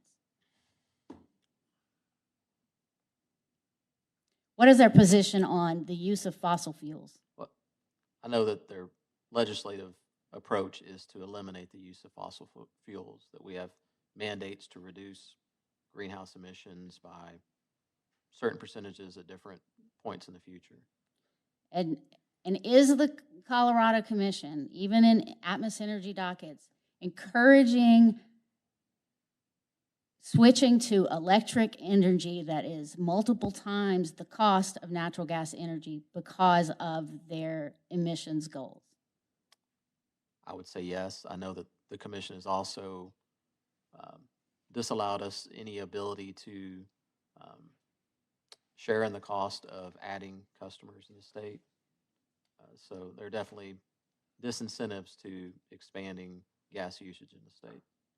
And are you aware of any similar policies in the state of Mississippi?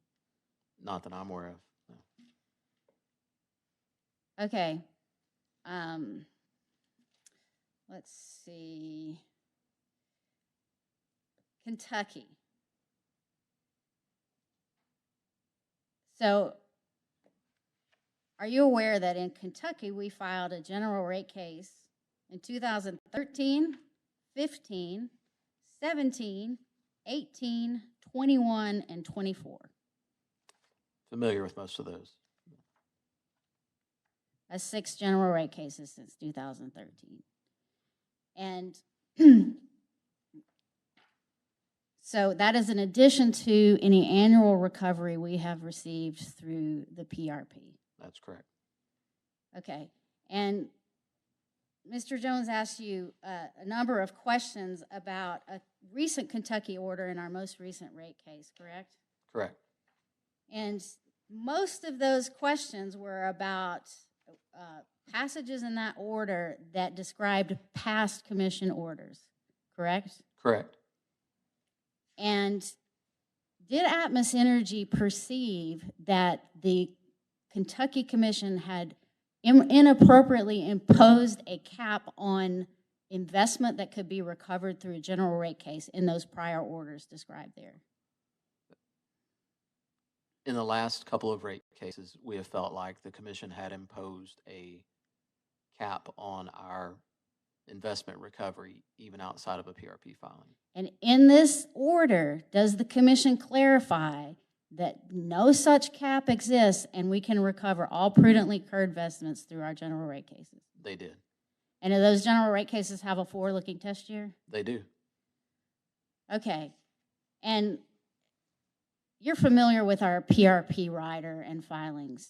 I am. And can you confirm that that rider is confined to certain material types rather than a holistic relative risk approach like the Mississippi, Texas, and Tennessee and Louisiana programs, correct?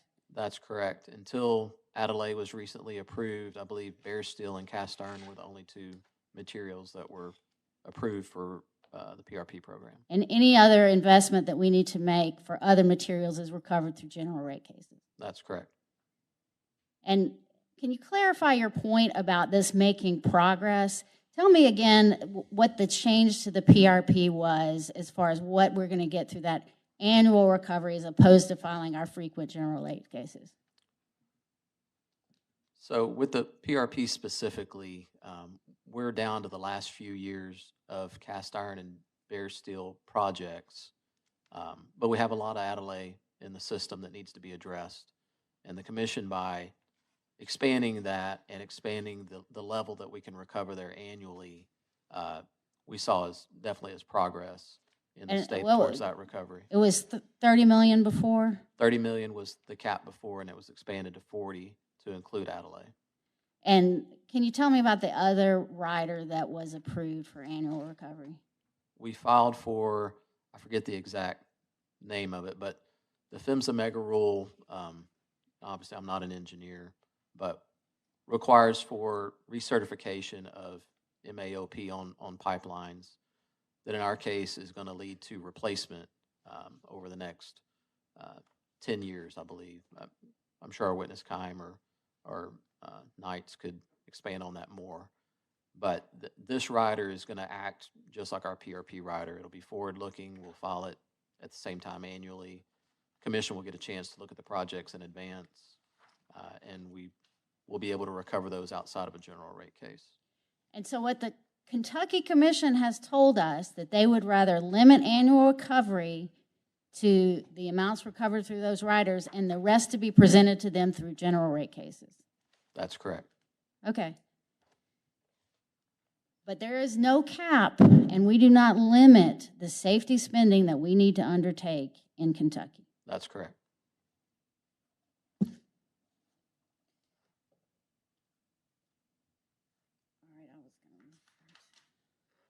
Can you turn to, just to make this clear, can you turn to page 61 of that order, the Kentucky order?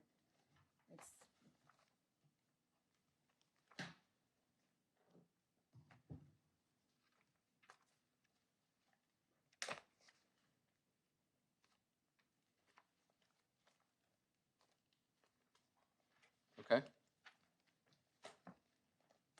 All right. Can you read the paragraph that starts with respect on that page?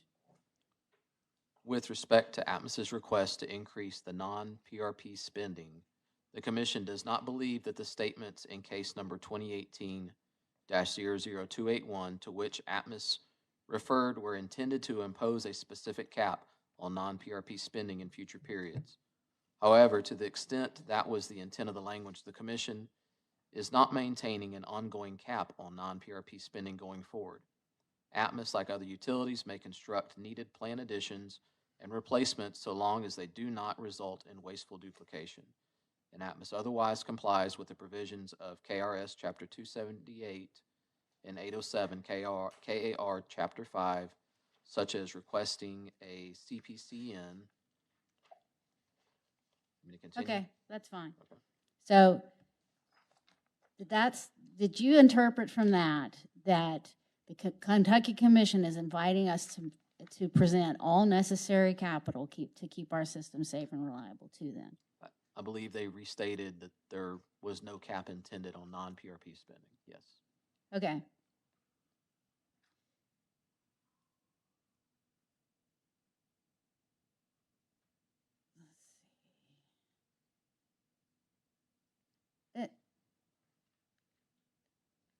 Mr. Jones asked you a question about the cap on PRP being an obstacle in Kentucky, and I wanted to just clarify, did you mean the cap on PRP, or did you mean rather the perceived cap on capital in general rate cases that they have now clarified was not existent? As far as it being an obstacle? An obstacle to our ability to have. No, I feel like recover our cap. if the cap were only on the PRP and the company was still able to recover outside of that, that would have been less of an obstacle. Right. Okay, just making sure. All right, moving on to Kansas. There was some confusion about this 53 cents and that rate impact. So that 53 cents has to do with the dollars per year recovered through that SIP mechanism that was approved in 2019, correct? Correct. And can you tell me what the GSRS is in Kansas? Correct. There's another mechanism within Kansas, the GSRS, that allows us to recover other system integrity spending. A lot of that is more functional work, as we call it, where it's leak survey cost and leak repairs. We file that annually, and there's a cap on our recovery in there of 80 cents per residential customer per year. And all the rest of our capital expenditures we recover through general rate cases? That's correct. And so would you agree that we filed a general rate case in Kansas in 2014, 15, 19, 22, and 25? Correct. And when was the last time we filed a general rate case in Mississippi? I don't believe Atmos has ever filed a general rate case in Mississippi. Okay. And so if a limitation is imposed on the annual recovery of capital through the existing mechanisms, will we follow the same pattern in these other states and file frequent general rate cases? We would have to recover our investment, yes. And in those general rate cases, would we file for the forward-looking test year that is outlined in the statute and the rule? Yes, we would. And can you tell me if you have any idea what the costs of this rate case have been through August? I don't know how old the data was that I saw, but I saw that $500,000 had already been invoiced and that we anticipated at least that much remaining. Okay, so $1 million in rate case expenses. That's the latest that I saw. All right, and do you know how much our annual filings cost? I don't know that they cost anything outside of our normal operating expenses. Okay, so the rate case expenses are more than the O&M adjustment that you spent several minutes talking with Mr. Jones about regarding O&M expenses, right? That's correct. So if they limit the cap, the capital expenditures recovered through annual mechanisms, we will have to come back and have this hearing over and over again. Is that correct? That's correct, possibly annually. Okay. And there was some other confusion about Kansas. Mr. Jones handed you a final order in docket 15 GIMG 343. Do you still have that in front of you? Yes. Okay, and can you read the INRAE, where it says "in the matter" in the top of that page, just to give the commissioners an idea about what this docket was? I believe you're referring to the very top. Yeah, very Okay. top, in the matter. In the matter of the general investigation regarding the acceleration of replacement of natural gas pipelines constructed of obsolete materials considered to be a safety risk. And can you look at, I think Mr. Jones already stated that this order was issued in 2017, correct? I believe so. And you're familiar with so in the matter description, it's a general investigation. This was not an Atmos specific docket. Oh, I see Black Hills and KGS name mentioned here also. And in fact, the reference that Mr. Jones referred to was just some comments that Atmos Energy filed in the docket. You wouldn't know that. Again, I was not familiar with this statement Right. at all. Yeah. Okay, well, so this order was issued in 2017. You are familiar with the 2019 Kansas rate case that Atmos Energy filed, correct? Correct. And do you recall a discussion in the testimony of Gary Smith where he discussed a mechanism called Accelerated Replacement Program, or ARP? I do. And do you recall that was a mechanism that was proposed by the commission in this docket of this final order? Yes. And do you know if Atmos Energy or any other utility used that framework of that mechanism to recover their investment? I know that Atmos has not. I'm not sure about the other utilities. Okay, and instead, did Atmos Energy propose a more comprehensive risk-based rider in its 2019 case? Yes. And was that approved by that commission? The SIP SIP was approved in 2019. was approved yes. by that commission. And do you know if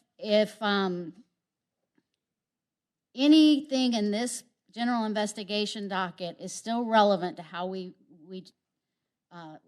file our rates in Kansas? Again, I'm not familiar with this docket at all, but Okay. the language did But- not sound like anything from recent Do you work orders. on Kansas rate cases? I worked on the last rate case, yes. And so if this were still relevant, you probably would have had to have known about it. I would. Okay. I believe that's all my questions.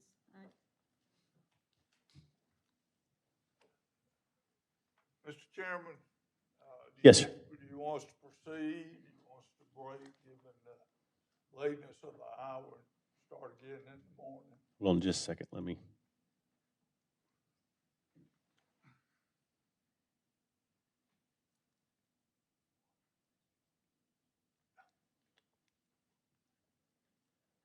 Do y'all anticipate a long cross on this next witness?